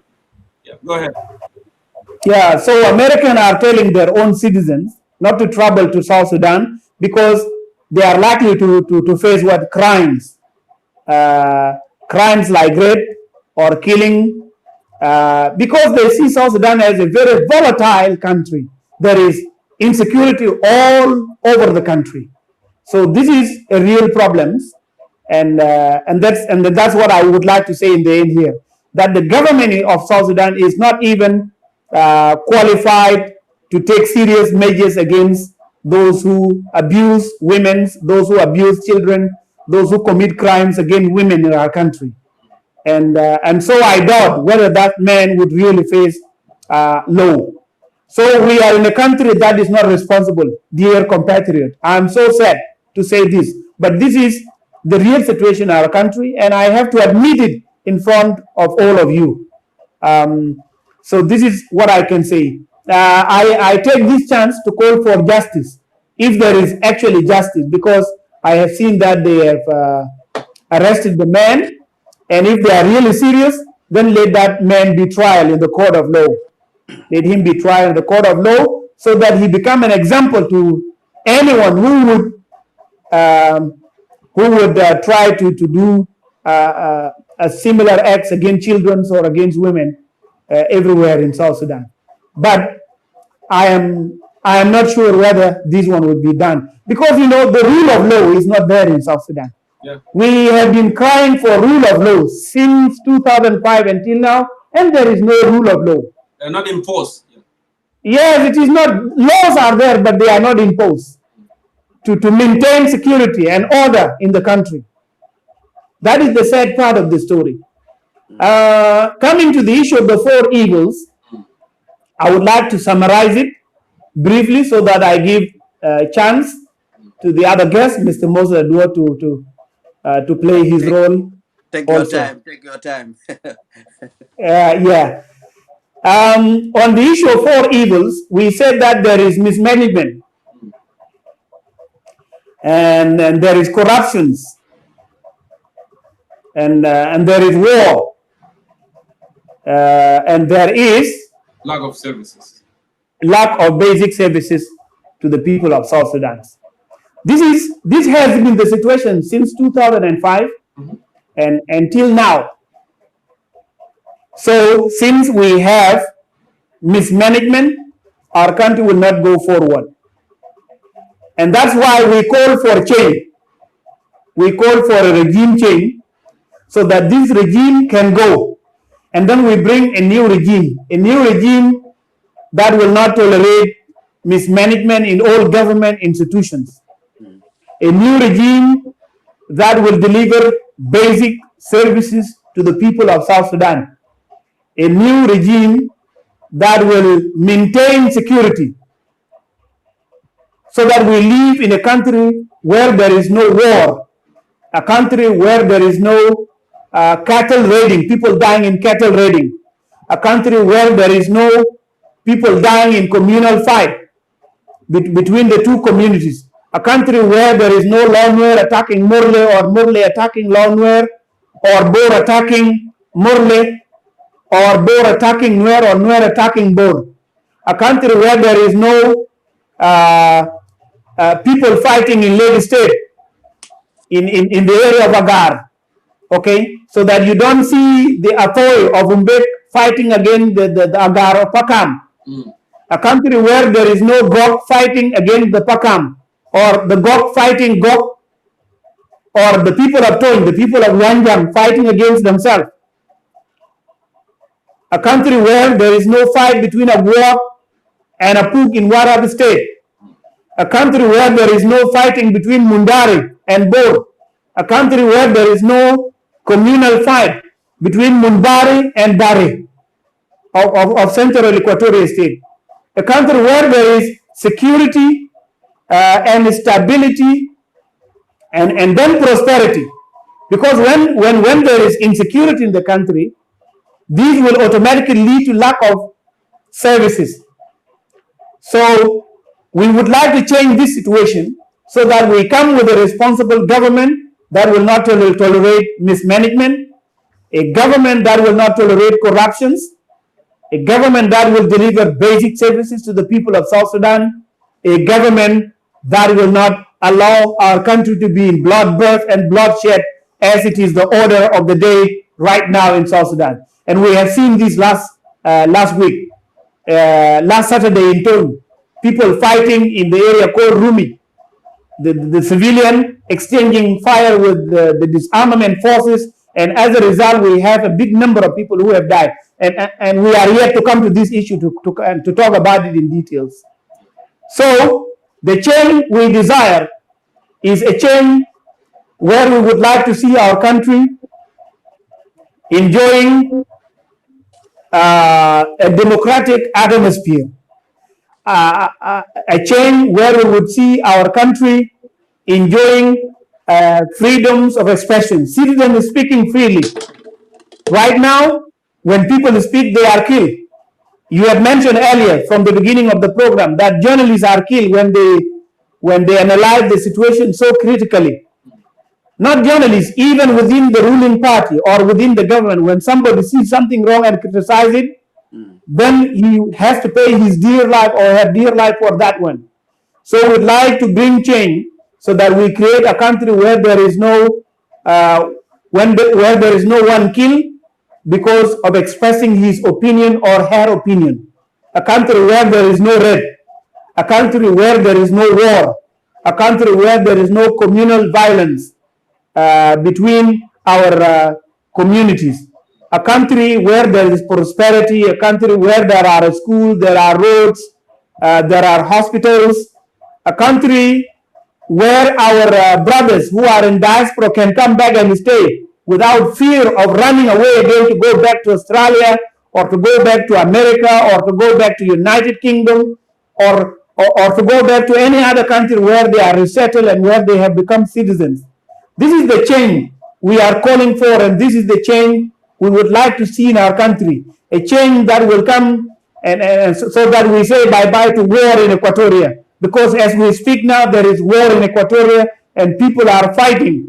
A country where there is liberty, a country where there is justice, a country where there is prosperity, a country where there is rule of law, a country that we fought for collectively as the people of South Sudan, a country where there is no tribalism, a country where I will not hate you because you are a Mundari, a country where I will not hate you because you are a Moro, a country where I will not hate you because you are a Dinka or because you are a Nuer, a country where there is no polarization, a country where there is no division along ethnic and tribal lines, a country that is united, a country that is yearning for development, a country that is uh, aspiring to become a great country in the East African region and in Africa and in the world. This is the country, this is the change we would like to see in our country. Thank you. So thank you so much. Very important. You articulate this point, clearly. So I will give a chance now to Brother Moses to go in, and get his perspective as well. Thank you so much, Sir Dengi. Thank you. It's always good to have you on the program. Please stick around. And Sir Moses. You are welcome. Yeah, Sir Moses, please, the floor is yours. Thank you very much, Ustad Jonkor. I would like to thank Deng Ayok. Thank you for your contribution. Thank you, sir. Thank you, Jonkor, for allowing me to join my brother, Dengdit. I would like to thank all your viewers on the first topic, which is the natural disaster. I think we can add it as the fifth evil because natural disasters will be part of life. And it has been occurring every year. Yes. So it is a fifth evil because it happens in any country. In US, in Australia, we have bushfires, we have floods. It's happened everywhere. So natural disasters are part of is an evil because it doesn't know children, doesn't know elderly people, it doesn't know vulnerable people. It affects everyone. It doesn't even care about your tribe or whether you're Murle or whether you are Twitch or Boer. It doesn't really care. It's come for one purpose: destruction. So it is an evil, and it is affecting the livelihood of our people in Jonglei State, in particular Boer people. And I would like to appeal, before I talk about this, I would like to appeal to all people in diaspora. Please extend your hand of help. I know Boer community is working hard to help, and that's the only hope the people in Boer now have is those of us who are in diaspora just contribute $50, $100 will make a difference in someone's life. That's what we can do in diaspora here. Since we all agree that flood is an evil, is the fifth evil, apart from the four evil that the government of South Sudan has created. The government of South Sudan is a very irresponsible government. by all measures. Yes, we know it is not the government who created the flood, but the way all the governments in the world deal with the natural disasters, they have to respond. They have to manage it. Everywhere you go, they have to manage the natural disaster. The government cannot just sit and say, "Oh, we were not the cause of the flood in Jonglei."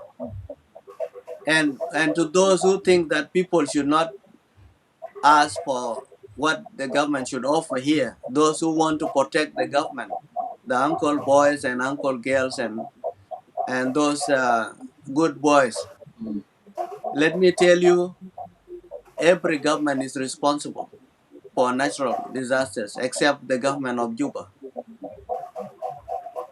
So if you don't know that, you have to know all government that call themselves responsible government, they at least have to show moral support. They have to go there Yeah. to visit the affected people. Yes. With this army of 5 vice presidents, how many of them has flown there by helicopter to visit them? Yes. What can you do as a leader? You need to show sympathy to your people who are suffering. Even if you claim you don't have money, why don't you use those helicopters in Bilpam or other place in Juba just to show moral support to your citizen? And by the way, these people of Kirmayadit, the gangs that are in Juba, if war finish, you will not sit in Juba there. If more people finishes through violence and through floods, you will not sit in Juba there. Let me tell you this. So what I'm trying to say here, the government has to be blamed because they have a role to play. They have a role to play to help these people. At least show something so people know we have a government. First, what is in the government of South Sudan right now in their mind is they are waiting for Kawaja to come, the white people, because they have Mm. neglected three sectors in their budget. Every budget they do in South Sudan, they neglected education sector because they believe white people will come and support the education of South Sudan. Second, they neglected the health sector because they believe that our royal money is only good for them to be stolen by them, but not to be used for health. So every budget they neglect health, education, and humanitarian and disaster management. And if you go there to humanitarian, they don't even they have only very small office that they're sharing with other agencies. And in the budget, there's something called contingency money. Mm. After you have salary, you have operation, you have capital. If you have capital like last 2020 budget, you have other expenditures. There is a contingency. What it means in case of emergency, like a situation Yes. that is happening now in Bor, where is that money? Why do you put something in the budget as a contingency for emergencies? And when emergencies like this comes up in the country, why don't you show up with the money? Otherwise, you're just putting there in the name so you can steal them.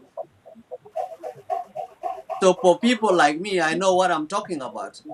Every budget has a contingency money for emergencies. But I know they finish them before any emergency even comes up.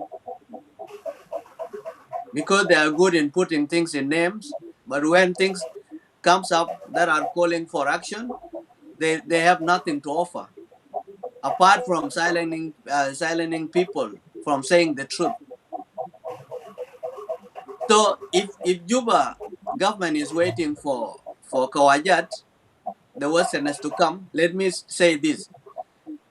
There is coronavirus and all the Western economies are facing tough time. Big This time. is not like those times when they used to come to us. When they see something like that in Jonglei, they will flow in from US, from all over the Europe to come and help us. And also, Moses, I'm sorry to cut you off. Also, they Yep. have learned that actually South Sudan, you donated money, but the money that you donate, you want them to be used, for developmental project to help the citizen, are not going there, are going to the bucket of those elite. So why would I just pay every day? I want to go, when I go and pay charity, when I put myself an offering at the church, I know they are going to use them to help those, who need it. But if today non-governmental organization in the United States, the lobbies and all this, they are paying money to South Sudanese government, and they are not using it for the right purpose. Why would they continue? And that's why they decided we should not do this anymore, because we cannot pay people salaries. You know, that's not a It, progress. Go ahead. it it is very sad. It is very sad. I think they just want to show off that they are responsible government. Giving money to international NGOs that can feed your citizens in UNIMIS will make you less responsible even. But in their little mind, they think they are doing great in South Sudan. By donating money, it will clear out the cloud, and they will be looked at as people who are caring for other citizens. The principle of caring for your citizen is the best principle. If you want to have good image in your country, if you want to look as a responsible government, look after your backyard first. Yep. Look after your own citizen in Jonglei and in other states before you donate money to other countries, because then you want to help other citizens. So there is hypocrisy there, and we all know that. You know that Jonkor, you know that Dengdit, ده بيقولوا Yeah. مظاهر بس دارين يظهروا إنه ديل ناس مسؤولين وناس بيحبوا إنسانية. They don't love humans. They only love their pockets. So and also, if you give, you should have a reserve. When your problem comes, you can solve it. Okay, we may have more money that we can give 50 million, and we still have more to help those who are now facing tough life in Jungule because of the flood. What is the role of this great army that you are not sending to help people in Jungule? Why if you don't want to give those people money, send the army, give the resources to the army, utilize them. Gabriel the former CDF, Mm. was insulting the government. By the way he was helping the people, Yeah. he's telling them, "I am the leader. You are not leaders." So let's not be drilled from saying the right cause. Let's say that this is wrong. The government is not doing enough to help the people, because at the end of the day, the government must be responsible for its citizens first before they donate money to other countries. So in their mind, they are waiting for humanitarian assistance from other countries, and this is what they are good at. I've been to some of the workshops of humanitarian affairs and early warning, disaster management. There should be early warning system. Since every year there is rain and there is flood, there should be early warning to the people. This is the role of the government. You don't need one from Twij or Jongule or Bor or Duken to set their early warning system.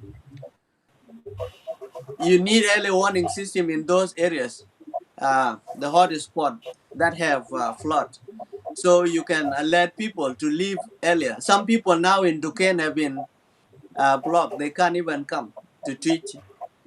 So this situation is very hard. The only thing the government is not showing it on TV. They're just showing dancing. People are dancing. Everything is okay, and they just show you more.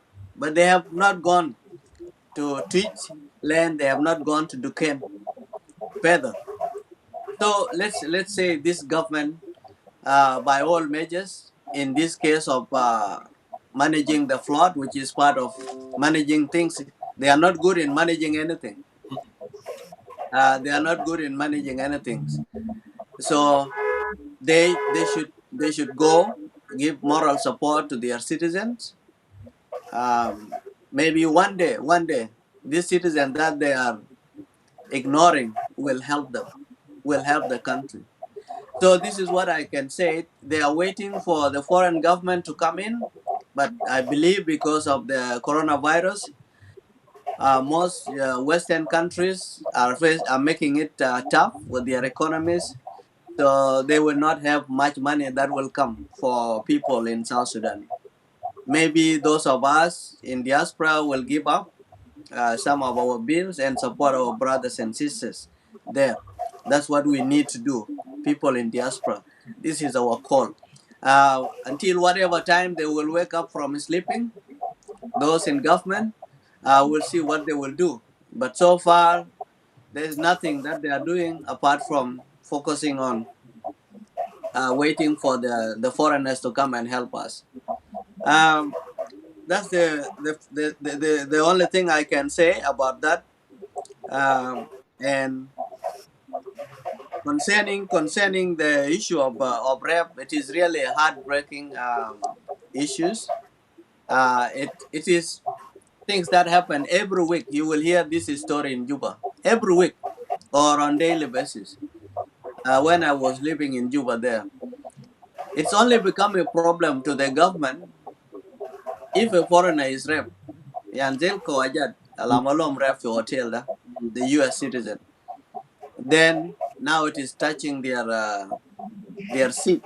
They will be questioned who raped these victims. So now they will wake up and try to be responsible. Or when it's happened to their kids, their own kids. Because unless you rap the minister's kids, then it is not an issue with this government. Only their kids that they protect and foreigners. If it happened to Ethiopians, you will see what the government of Ethiopia will do. They will talk. If it happened to Ugandans, they will talk. If it happened to Kenyan, they will talk. But it happened to our own South Sudanese. They are being raped, even by the shopkeepers, those who have money. They wrap them in their shops. Nobody say anything. So rape to the government is something normal unless it touch their kids, their children. If it doesn't touch them, they don't care about it. They pretend that there's no rape that is happening in Juba. As Dengit has said, it is heartbreaking. If it happened in the capital city like that, then what about other states? What about other states in Will or Barkazal in central Equatoria, western Equatoria, or Reng, or in Abia? It could be happening, but nobody is talking about this issue of rape. Yes, there are laws about rape, but nobody is implementing them in Juba. They are there. The laws are there, Ustad Jonkor, in names. As I said, Yes. the Juba government is very good in names. Wazarat in names, hospital in names, school in names, road in names, but they are not functional. Yes. The laws are there. What should be done for somebody who has raped somebody? But it depends who is raping who. If it is the son of minister raping a child of a poor citizen, there is no law. They will not implement it. If people with gun are raping civilians, there's no law. Somebody that raped like this old man or whatever age, unless he has no relative in the government, then the law will not do anything. If he has relative in the government, he will come out. So it is said that we have such kind of government that all people were just having high expectation, expecting that after independency, we will have a responsible government that will be better than Khartoum government. But it turned out this is really worse than Jalaba government. I'm sorry to say this. That's reality. Yeah, they are really worse because you know this is not your brother. Yes. But when you suffer in the hand of your own brother, like what happened in Tonch, which I'm not going to talk about now, I will give chance to Deng to talk about it first. You feel bad if your brother and sister is mistreating you. you feel really bad. It's better for Jalaba to mistreat you. That's why some of the people in Equatoria say it's better Jalaba to mistreat us than our own brothers. And people think that this Equatorian hates Dinka. They don't hate Dinka. If a responsible Dinka come or Nuer and do things right, they will have no any problem. Like there's a joke I always say in my workplace, that because we have irresponsible government that does not enforce the law. When two Dinkas is a joke, two Dinkas are sitting or Nuer, some tribes they will say, "Eta no Nazel Karabu Ballet." Nazel Karabu Ballet. Who are those Nazel Karabu Ballet? Naz Karabu Ballet is Dinka and Nuer. That's what some of the Equatorian refer to. Nazel Karabu Ballet. They just don't want to mention their name. Those people in positions. So what I'm trying to say here, the government has damaged the image of Dinka. They have damaged the image of Nuer. And if you think that we are talking here against your uncle, this is beyond your uncle. The image has been damaged. Any Dinka walking in Juba now, you are seen as an enemy. So because they are not doing anything to Dinka, they are not doing anything to Nuer, they are not doing anything. If this is a Dinka government, why would Dinka suffer in this plot? And this is my message to our brothers. When you condemn the government, don't generalize. There are Dinka fighting against this government, including myself. We are fighting through talk, not through guns, for this government to go. But if you generalize that all Dinka are bad, then you are discouraging others to do the right things. Let's say, call the evil evil. Those who are stealing public money in our name in South Sudan and sending the money overseas are the ones that we want them to go. We cannot say all Nuer, all Dinka are bad. Now they have money in their bank account in Europe, but they are not bringing that money to help their brothers who are suffering in war. Even the white people, the Westerners, will not. They know how much these people have in the banks. They do. So when they call for help, humanitarian assistance, the Western people know how much money each minister have in South Sudan in Western banks. So if they do really care about the people, they should get the money out from the banks and help those people. So the Westerners will see you who claim to be responsible in the government are serious to help your people. So get the money out from the banks in Nairobi in Kenya and help those poor citizens if you want the Westerners to help. And I will not support any Western government to give money to the government of South Sudan whatsoever. Thank you. Thank you. That's Moses Aduat, very articulate points here. Ustad, if I go back, you know, Yeah. I'm so sad because why I'm so sad? I'm so sad because of ignorance that we have. We have some intellectuals do not understand the role of the government. You know, there's something in science, there is equation and formula that they use always, you know, to prove something or to fix something. You know, in mathematics, they use always equation and they use proof and they calculate it, you know. But in politics, there is no, you know, equation or formula.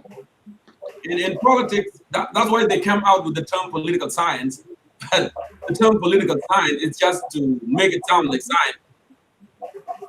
Here in America or in the Western countries, what they do, they are really always looking for very smart people to lead people. Top people to lead people. In America, in order to go to law school, you have to have a bachelor degree somewhere. And then after that, you go to law school. Okay, and you have you have to be very competitive.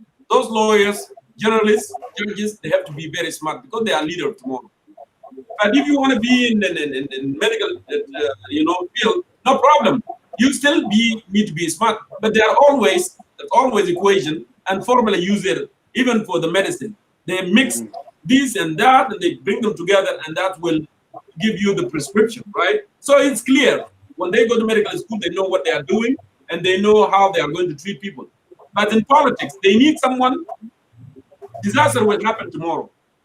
And it depends on their judgmental, how they are going to move, and fix that situation that occurred. Unexpected. Earthquake can happen, flooding can happen, fire, and all these natural disasters can happen.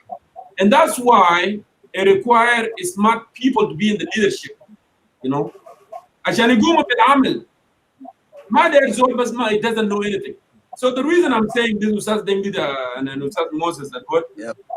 There is huge ignorance in our people. When you say government, they said you blaming government, but the government must be smart, and that's why we need smart people. عشان كده أنا بقول diversification of قروش. أنت لو عندك ميزانية حاجة بسيط، أنت بتعمل شنو من حاجة بسيط. Contingents. أنا داير أستخدمه نحوله يكون كبير. So it can feed my family. Okay, and instead of going and buying مثلا خضرة or buying this, maybe I will buy lubia and fasula, because fasula لما يكون في موية ولا منين جاب food بيكون كبير, right? And expand. And then يمكن بعدين بيكفي ناس, تغرب للسهل وتغرب للسهل.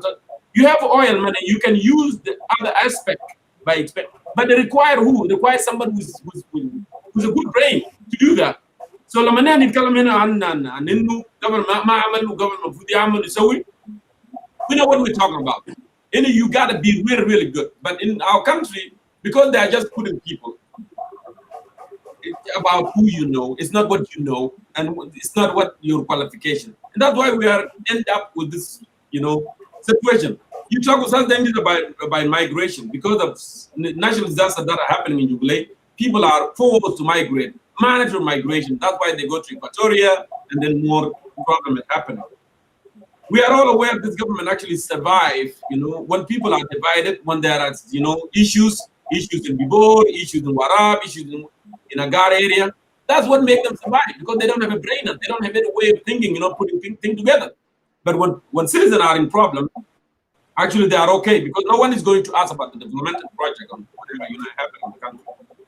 So the question that I wanted to raise, how we can address issues of this ignorance. الناس ما عارفين شغل الحكومة. They don't know.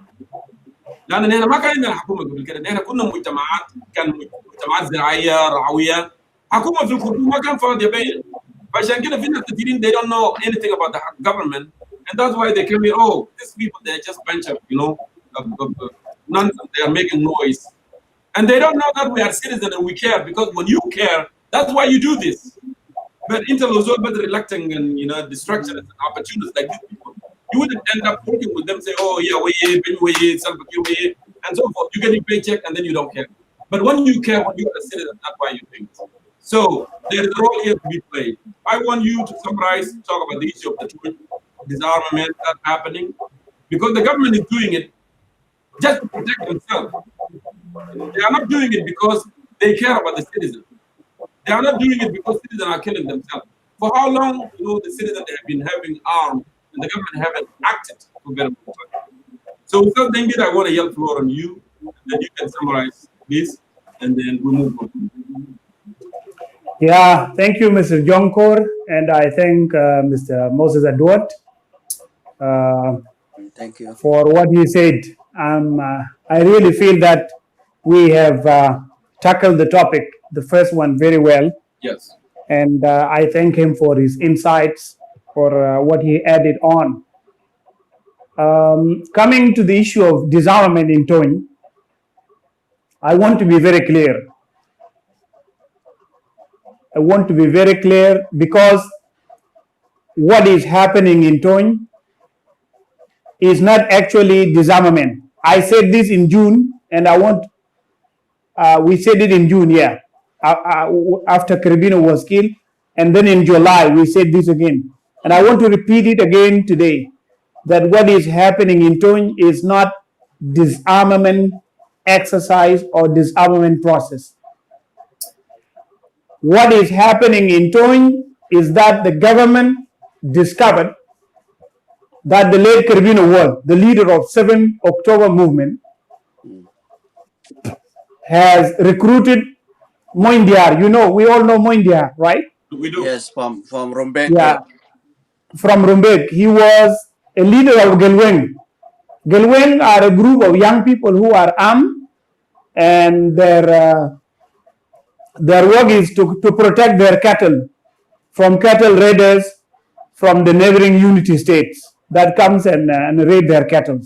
So they form up a group of young men, and they call them Gelweng because they are cattle protectors, to protect their cattle from being raided by those raiders. So Moindiar was recruited by Kirbino Wall in his movement because he discovered that he is a leader of these young people and they are armed to become part of his army. And as a result, the government discovered their plan, and then Moindiar was killed. He was eliminated for good. Not only in Rumbek, also in Toin, there are some young men who joined the army of the 7th October movement.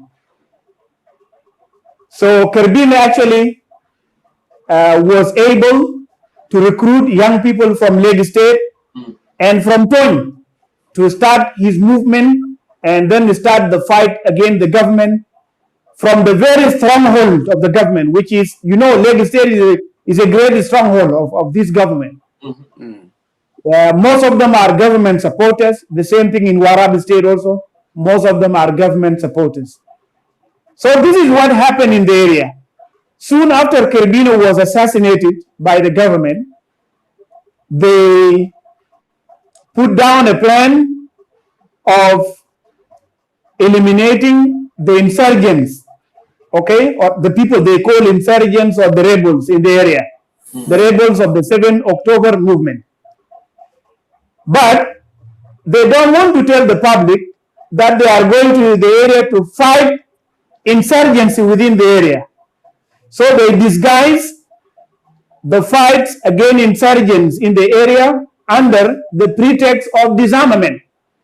And so a disarmament force was formed under the command of General Rin Twain Mabor to go to the area of Lake State and then to disarm the youth.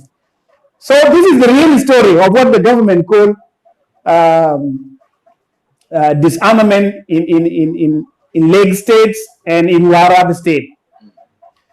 But let me tell you this. I want to say that the government call it disarmament, but it is not disarmament. Yeah. The real name for this process is, I can call it the government counter-insurgency policy that has gone wrong in the area. I repeat it again. It is a government counter-insurgency policy that has gone wrong in the area. How has it gone wrong? Last week, let me say last week, specifically Saturday.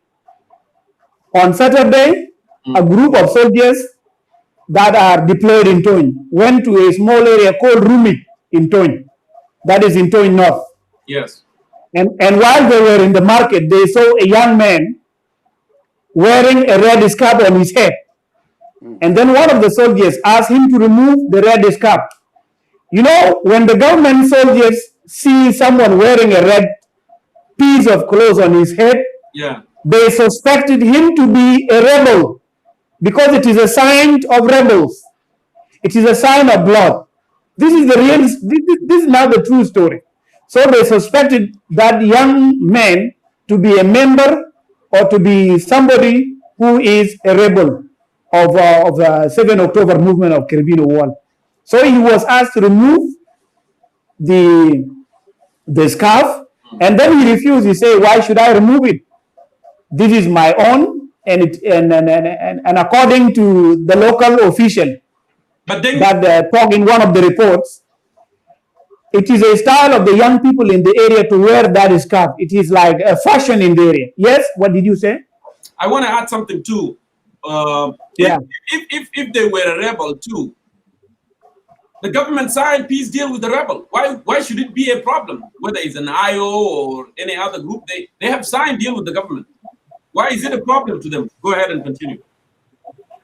No, they suspected that young man to be a rebel of 7 October movement. Okay. Because they see the rebel of 7 October movement as a movement that they have to quell and they have to eradicate completely from the area. And so there were what?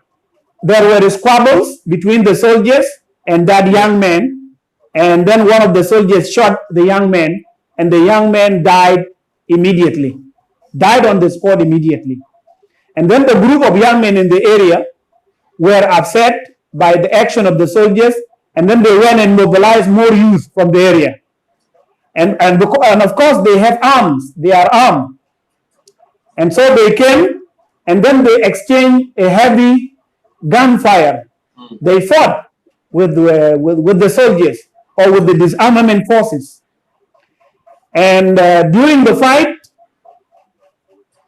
the number of young people that were said, according to the media report, the young people that were killed were said to be 34. But let me tell you this, it is not 34. It is more than 60. More than 60 young men were killed. Not young men. More than 60 soldiers were killed by the armed civilians in the area. And then on the side of the civilians, it was 80 something. But later on, the death toll rise to more than 148, according to the last reports. So the death toll among the civilian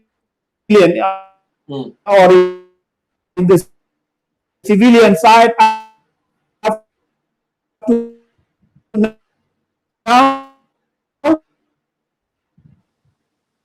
I'm sorry, it looked like the network, gonna slow down for something it one more time. Yeah. Killing. They will come back. They ended up killing young people in the area. And as I talk to you now, the situation is tense. There is high tension in Tony, and many young people are scattered in the bushes with their machine guns, and they are ready to fight the government forces. Now, the government plan for disarmament in the area is completely now shattered. It is now shattered because the civilians are angry now because they were killed. Instead of gun being collected from them, they were targeted and they were killed. So the situation remains tense now in Tony, and it is now the government and civilian fighting themselves. And in this regard, I would like to say, I would like to confirm what we said earlier, together with Mr. Moses, that the government we have in Juba is a very irresponsible government. There is no government that kills its own citizens in big numbers like that. And then the army spokesman go and talk to the media, tell them lies, and then the public is misled. He said that the soldiers that were killed are 34, but they are not 34. No. According to our own sources, they are more than 60, the soldiers that were killed during during the fire exchange between the disarmament forces and the civilians, armed civilian in the area. Now it is government that is Oh my God. killing the I think the network is. Yeah, the network is giving him a hard time. What I would do, I will remove him, and then he will come back. So when he comes back, it will be more clearly. So yeah, when he comes back, I will let him finish his point. But our viewers are there. Let me go ahead. Go ahead, yeah. I do agree with Dengdit Ayok, as he has articulated very clearly that this is not disarmament. By all measures, it is not a well organized or planned or prepared or implemented well disarmament, if we say it is disarmament. So let me just mention what other countries have done. You know, South Sudan is not the only country that have to invent the idea of disarmament. It has been done in most countries in Africa. Oh, welcome back. Yeah. You Thank can you. continue and finish your point because you were making a good point. So I will come back after you finish your point. Thank you. Yeah, I'm almost finished. So, in summary, I would say that what happened in Tony is a government counter-insurgency policy which has gone wrong because it has resulted into the death of civilians. And as I talk now, civilians are scattered all over the surrounding bushes with their arms and they are ready to fight the government. So the plan has failed. And if the government moves forward to collect arms, then the result would be more confrontation, bloody confrontations. So this is the situation now in Tony. And by this, I would like to tell the people of South Sudan that this is the government. This is our government. It is a very irresponsible government, and therefore the only way for South Sudan to have peace is to unite ourselves, and then we have to overthrow this government. Okay? We have to remove this government through popular uprising. So this is the conclusion of my point. Mr. Adud, you can go ahead. Yeah, Ustaz Dengi, before you go, yes, a lot of South Sudanese, they think, this government is only, listen, or its only fear is armed struggle. But some even intellectuals, they do not understand actually the African Council of Security.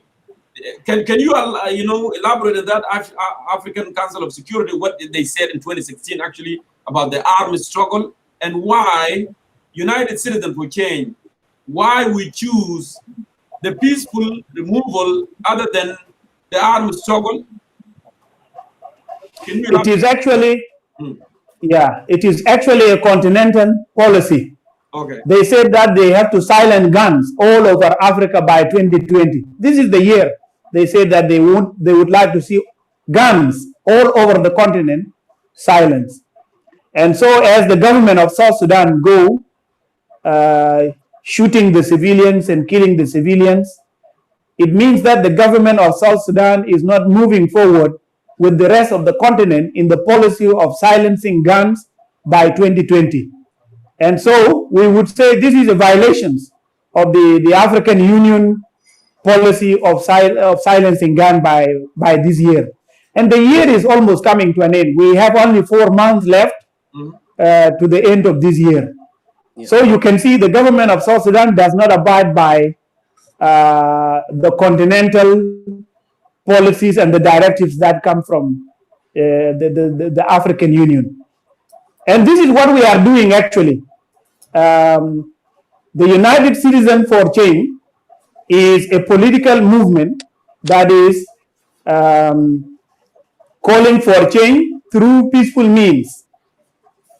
How we have to talk to our people to tell them the nature of the government that we have right now in Juba. We have to articulate the failure of this government to our people. We have to explain it. We have to make political awareness and I think this is what we are doing. And we have to call on people to unite. And after they unite, then they have to go to the street to remove this government through peaceful means. Because the use of guns always is dangerous. The use of guns has a very negative consequences. Because when you have two forces confronting themselves in the battlefield, the soldiers dies and the citizens who are between the two fighting forces also die in the process. When there is fire exchange, it is the citizens that are caught up in the fire exchange, and as a result, they die. We have seen what happened after the 2013 events, after the president and his deputy, Mr. Dr. Riek Machar, when they had their own differences, and then Riek Machar broke away and he formed his own army. we have seen that it was the civilian that died all over the Upper Nile. Many people were killed in Jonglei, and then in Upper Nile. And as a result, the entire region of Upper Nile was in a real human tragedy. Many people were killed. And that's why we don't support any change that depends on the use of guns, because it destroys the human lives, it destroys the property, it destroys physical infrastructure and the institution that we are that we want to build. It generates hatred among one people. It destroys the social fabric of the people. That's why we say no. The use of guns is not the right political method for creating change in our country. So that's why we call for peaceful change, a change that is centered in the people. We have to use people now to go to the street to demonstrate and call for the president to step down, and the entire regime, not only the president, the entire regime has to go. We have to use the people of South Sudan to exercise high pressure on the government. And then we will find support also from the region, from Africa, from the world. And then this government would be brought down to its knees, and then we will bring a new government. This is the change we can believe in. Thank you. Thank you, Sir Dengdi Ayog, for elaborating and clarify that. I really appreciate it. Ustad Moses, I'm sorry, maybe talking Sorry, I have forgotten one thing. Those who believe in change through guns, it is their right to believe in it. But in line with the policies of our continents, they are also called to put down their guns and silence their guns and join us to exercise pressure on the government. Thank you. Thank you, Sir Dengdi. You can go ahead now. Thank you, Dengdi Ayok. You have really mentioned a key strategy in East Africa or all African continent, silencing the gun. Even the government of South Sudan has put it in their approved budget 2020 last year. That's to silence the guns. That's what they want to do, and instead consolidate peace. So are they silencing the gun now? No. So this is a clear example that this government is irresponsible. It's a useless government. Even if you want to protect it, you cannot protect it because it cannot be protected.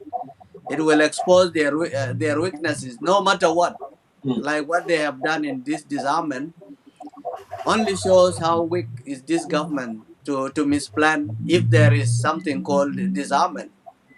As my brother said, he does not believe that it was disarmament, and I myself, I don't believe that was a disarmament. If it was a disarmament, well planned, it has to start with the legislation.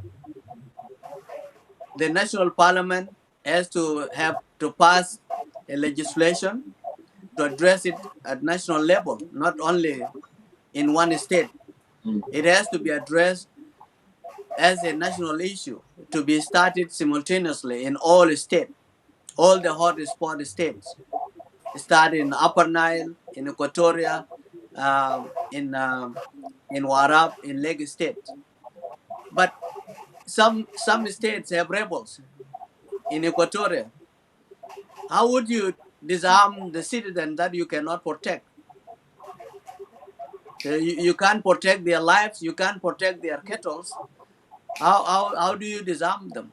And if you have to disarm them, you have to start with the legislation, with the law to be passed in the parliament, with the date fixed, 4 weeks or 3 weeks, whatever time, and it has to be implemented at national level at the same time. And sometimes it needs some money. For example, it has been done in Rwanda. It has been done in Australia here. the disarmament process. In 1996, the Australian government, the Liberal government of John Howard, passed a law to do disarmament in Australia as a national plan. And it cost them half a billion dollars. And they only gave 28 days for people to return their guns. The government was buying guns from people, and they were given time frame. This disarmament of Dr. Riak and President Kiir has no time frame. We don't know how many days it's going to take. There is no compensation. Most of these citizens, they sold their cows to buy those guns to protect their life first and their cattle, because there is no government that is protecting them. Now you are coming and you want to tell them, give us your guns and we will protect you. Does the government even protect itself in Juba, let alone to go and protect people in Warrap State? They are not even able to protect themselves in Juba. That's why there is rap everywhere in Juba at night. So this is a joke. It is a joke. This is a, Yeah. if they claim it is disarmament, I will say it is misplanned. It's not planned well, and it is said that failure in planning is a planning for failure. So they have just put General Rin, in a bad image. He's capable leader to do disarmament, but this disarmament was really set up for him to fail. Because if you put disarmament without a legislation, a legal framework, and a time frame, and resources, enough resources, then you're actually setting up the man to fail. So this is just a cover up of what has just happened regarding 7 October, or a cover up Yes. between some issues there between the national security and the president that they need to cover up to not to engage people. But it shows that if the state or president has a lot of insecurity, who is going to be secure in the country? If we have insecurity in Warab and 148 people die through guns, who is going to be safe? Even president himself cannot go for holiday in Warab right now as we are talking. So nobody is safe. Nobody is safe. So we are not saying that we are against disarmament. I am for disarmament, but a disarmament that is well planned, to start with the legislation in the parliament and give a time for public education. So all those people who don't know how to read and write could be publicly educated through radio, because not everybody has SSBC. They just announced it on SSBC, and how many people have SSBC TV in Warrap or Lake State? So if people have heard that there is disarmament in Juba, it does not translate it clearly to people in the rural areas. As we know, 80% of South Sudanese live in rural areas.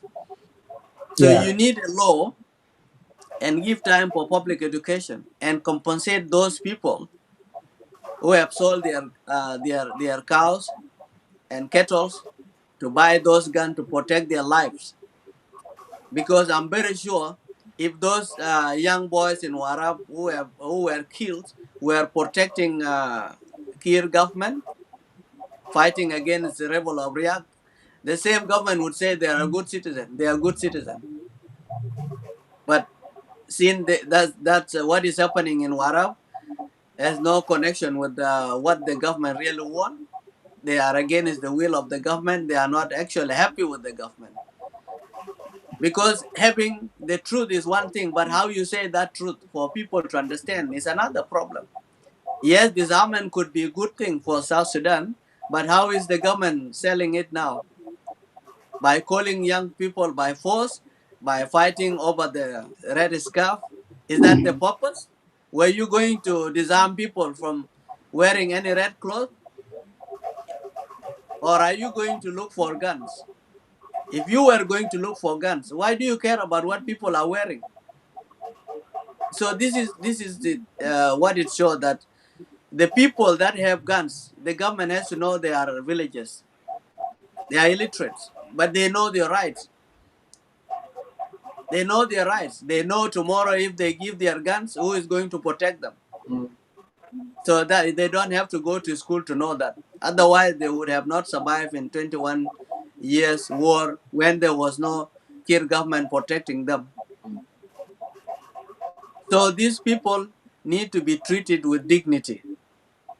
You want a disarmament that is peacefully, put a legislation, put a time frame, compensate people who have pay money for their guns, and give a time frame. Nobody will say no. And make sure that their guns, their kettles and their life will be protected. So far there's no safety. If you give your guns when you know that your cattle will be taken, then you are stupid. I will not do it. If I have cattle and my life is a risk, there's no police that can come and save you. There's no security that can come and protect you. Why would you give your gun? So they have the right. The government has failed, and government should actually compensate the families who have lost those people. The government should compensate those families if the government want peace and silence the gun. Otherwise, it will continue. Would be another leg state. Uh, Insecurity will continue in Warrap State. Even for president to visit next Christmas would be hard for him to go to Warrap State. So this is not a joke. These people are not playing, and you can see how some soldiers run for their life. It's actually soldiers running from the civilians. Yeah. So this is not a joke. It is not a joke because it is about their livelihood. It's about their livelihood and their dignity. And these are the same reason why President Kir went to the bush to fight. Who is not that South Sudanese to stand up for his dignity? We still don't have those South Sudanese. Everybody has to stand up for their dignity. That's why we are here in UCC. We are standing up for our dignity. Yeah. I'm standing up for my dignity. It has nothing to do with the Jonkor or Dengdit or somebody paying money. No, it's my own dignity. Yes. If Dinka are being insulted every day, like including me, because of irresponsible people in the government, and if I keep silent, then I'm part of it. Because if we allow South Sudan to be destroyed, all intellectual will be blamed in the future. So if you claim that you are an intellectual and you are keeping silent, I can tell you silence is an image of death. If South Sudan goes to hell, to back to war again, your intellectuality will be questionable. Let us educate our people publicly, like the way we are doing it, and in other ways, peaceful means. This government will go. President Kiir is not God. Riek Machar is not God. They are humans like us. And we have to stand up for our dignity. They are just not taking care of the people. They don't care about people's lives. If they care, they have not shown us. Whether you are suffering from natural disasters, they don't want to help you. Whether you are suffering from hunger, they don't want to help you. Whether you are suffering from gun, they cannot save your life. So what are they going to save us from? So what does it make if you support a corrupted government like Kir government and Riek Machar government? Now people are enjoying life in hotels.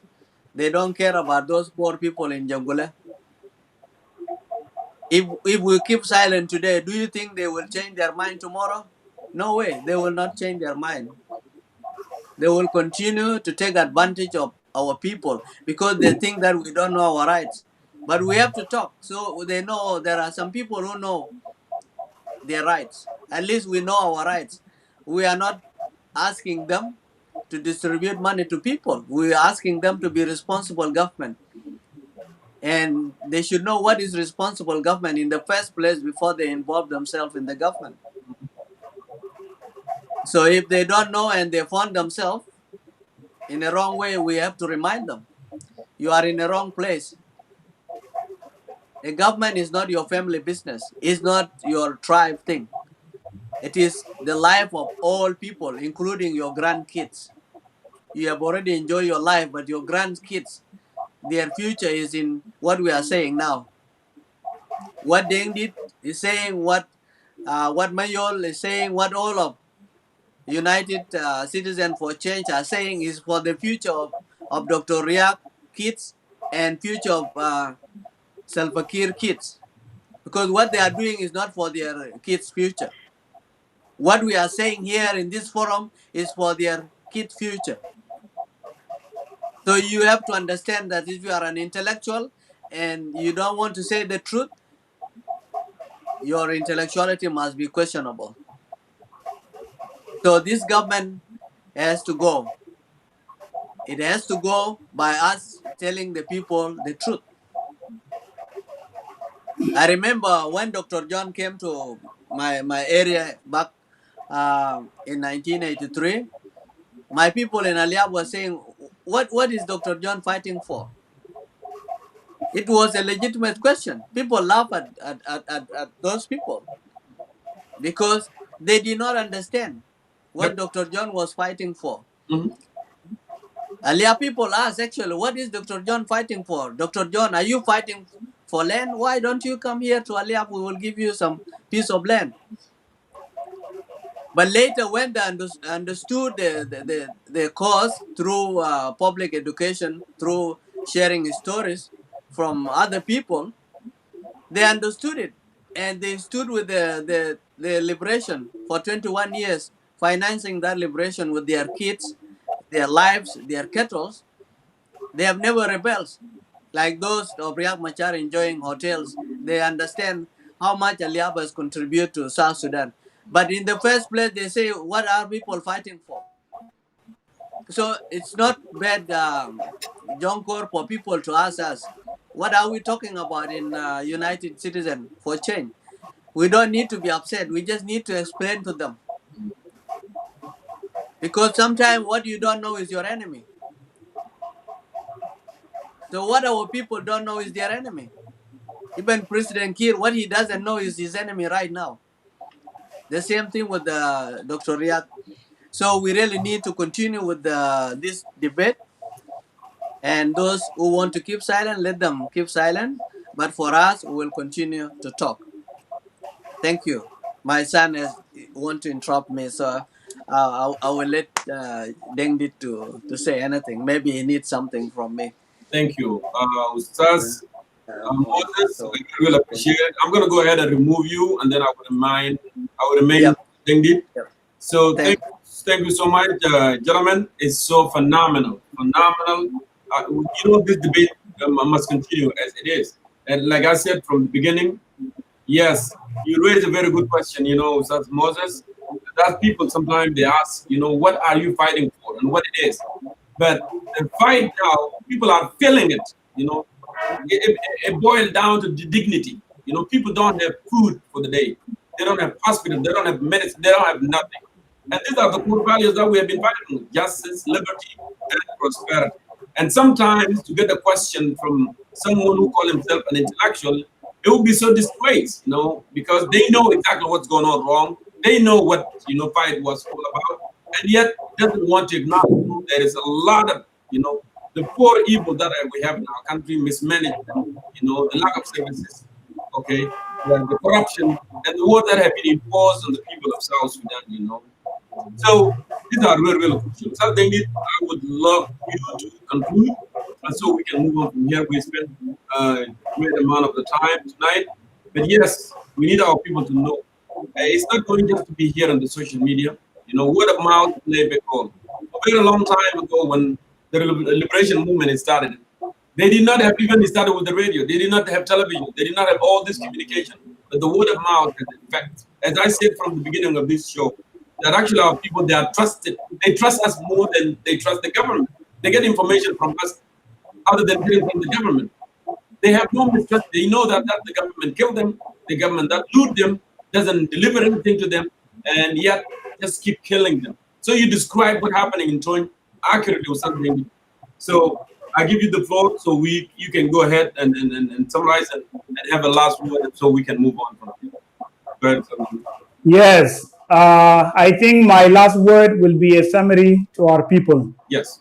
We have talked about three issues. Number one is that our people in Jonglei are suffering from floods, and as we talk now, there is a dire humanitarian situation in the country, and the government in Juba is not able to find solution to this.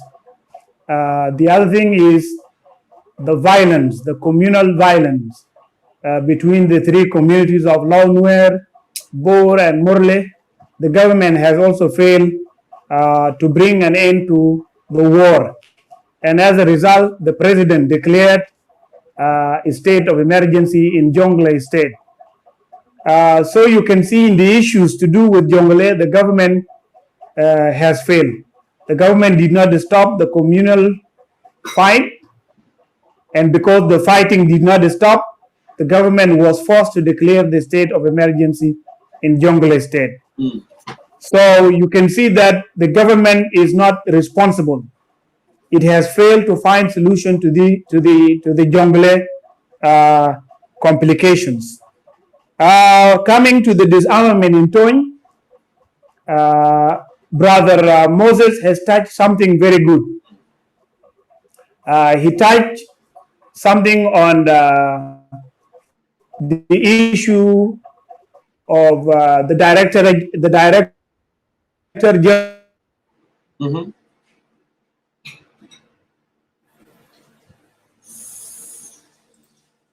Let me go ahead and bring you Ustad Dingit again so you can finish properly. I don't want any cut here.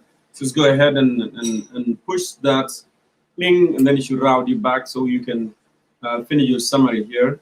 We are almost, to be finished very soon. So Ustad Dingit, go ahead and do that because it seemed like the network was not cooperating. And I'll bring you back so you can finish. So go ahead, Ustad Dingit, and come back.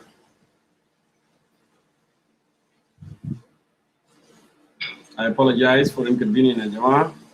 I know the network sometimes is kind of tricky here. We are moving along. So.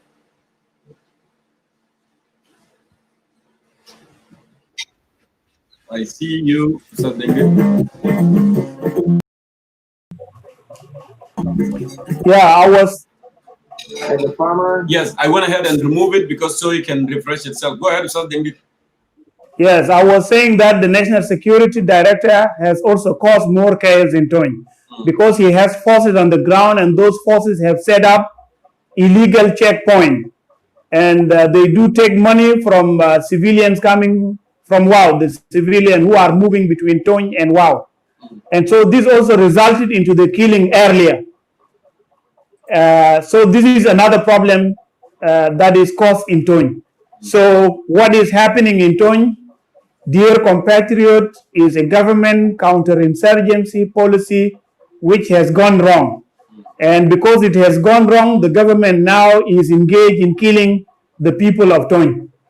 And because the government is killing people, this is a government that is not responsible. I am not against disarmament. We are not against disarmament because any disarmament is for peace and for security and stability in the area. But what our government is doing is not this. It is a policy for countering insurgency in the area, and then it was disguised. It was called disarmament, but in fact, it is not a disarmament. It is a policy for eliminating rebellion in the area, which has resulted into the killing. So the government is now killing people. A government that kills its own people is not a responsible government. The last thing I read in the reports yesterday that a mother and a child died from eating expired food product in northern Baragazal State, in the area of Ariat.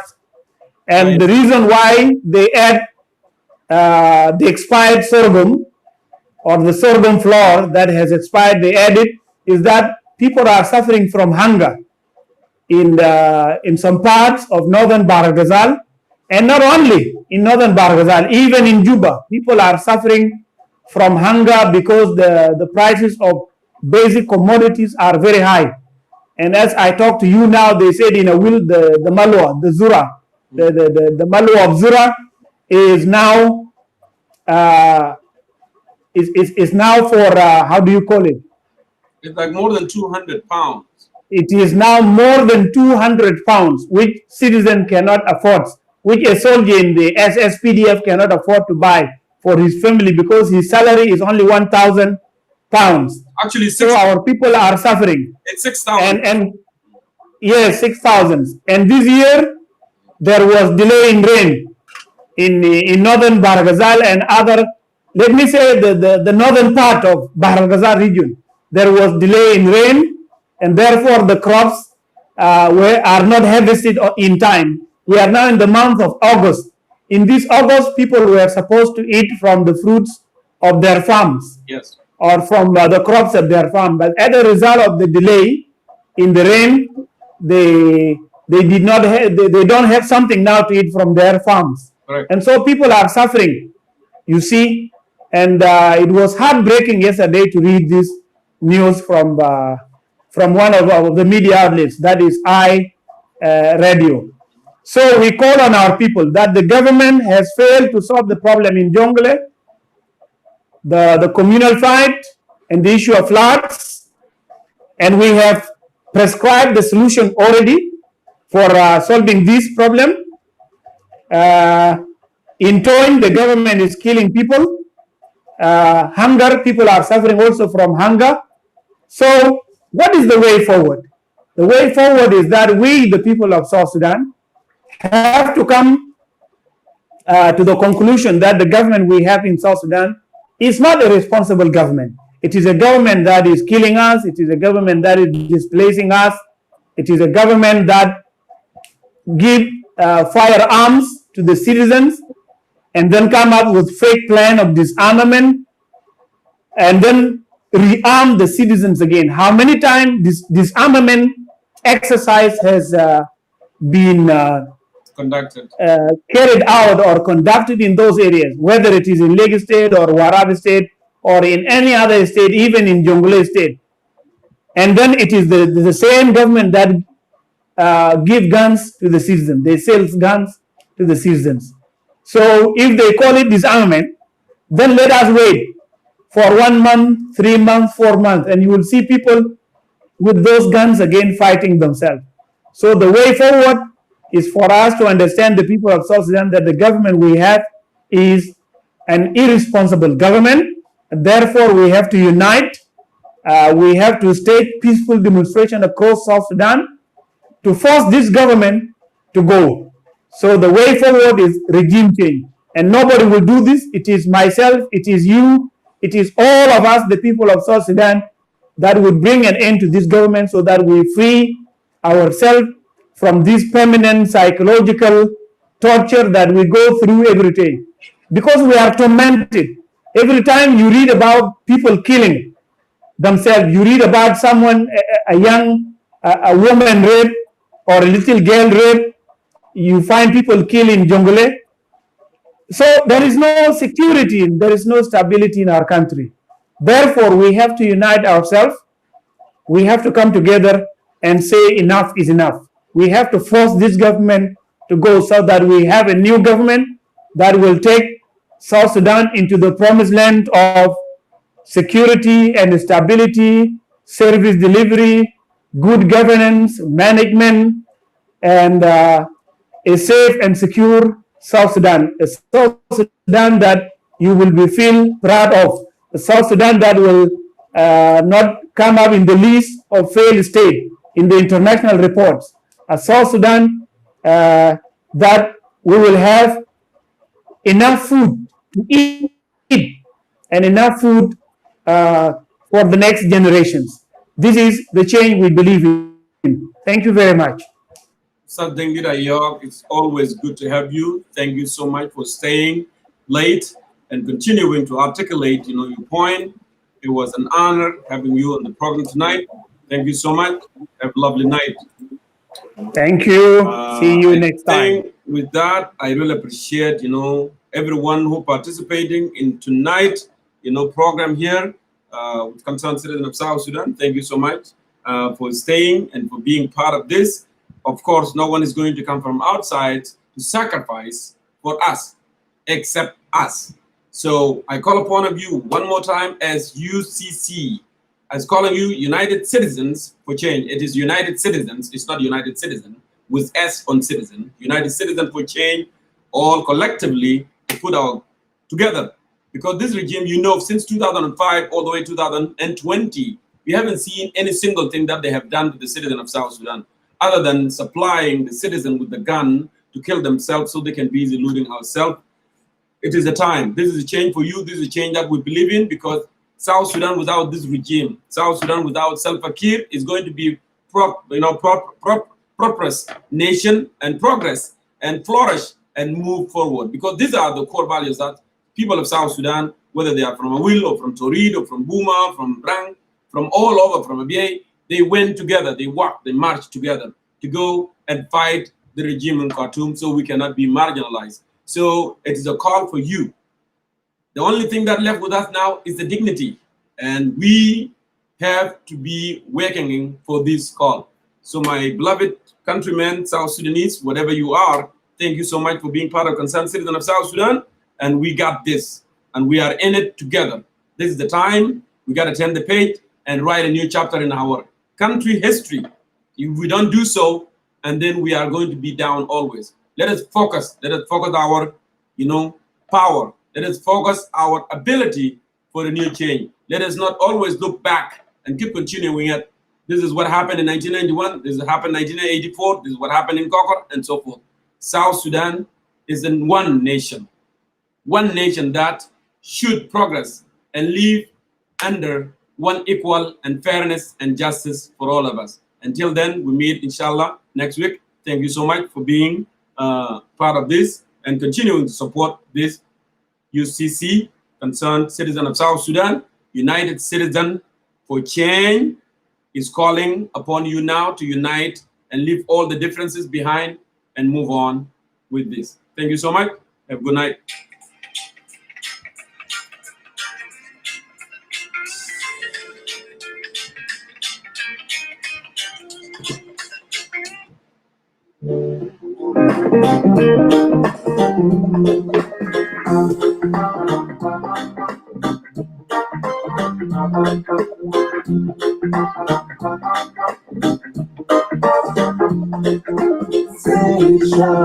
Africa, say you love her. Say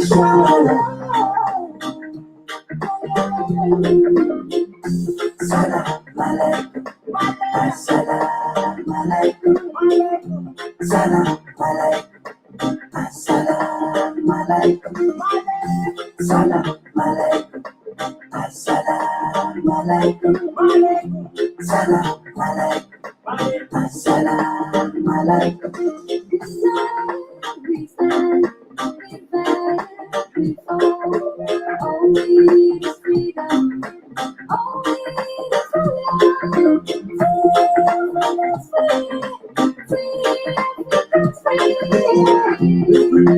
Free from slavery, free from slavery, free as a woman to slavery, free as a woman to slavery, free as a woman to slavery, free from slavery, free from slavery.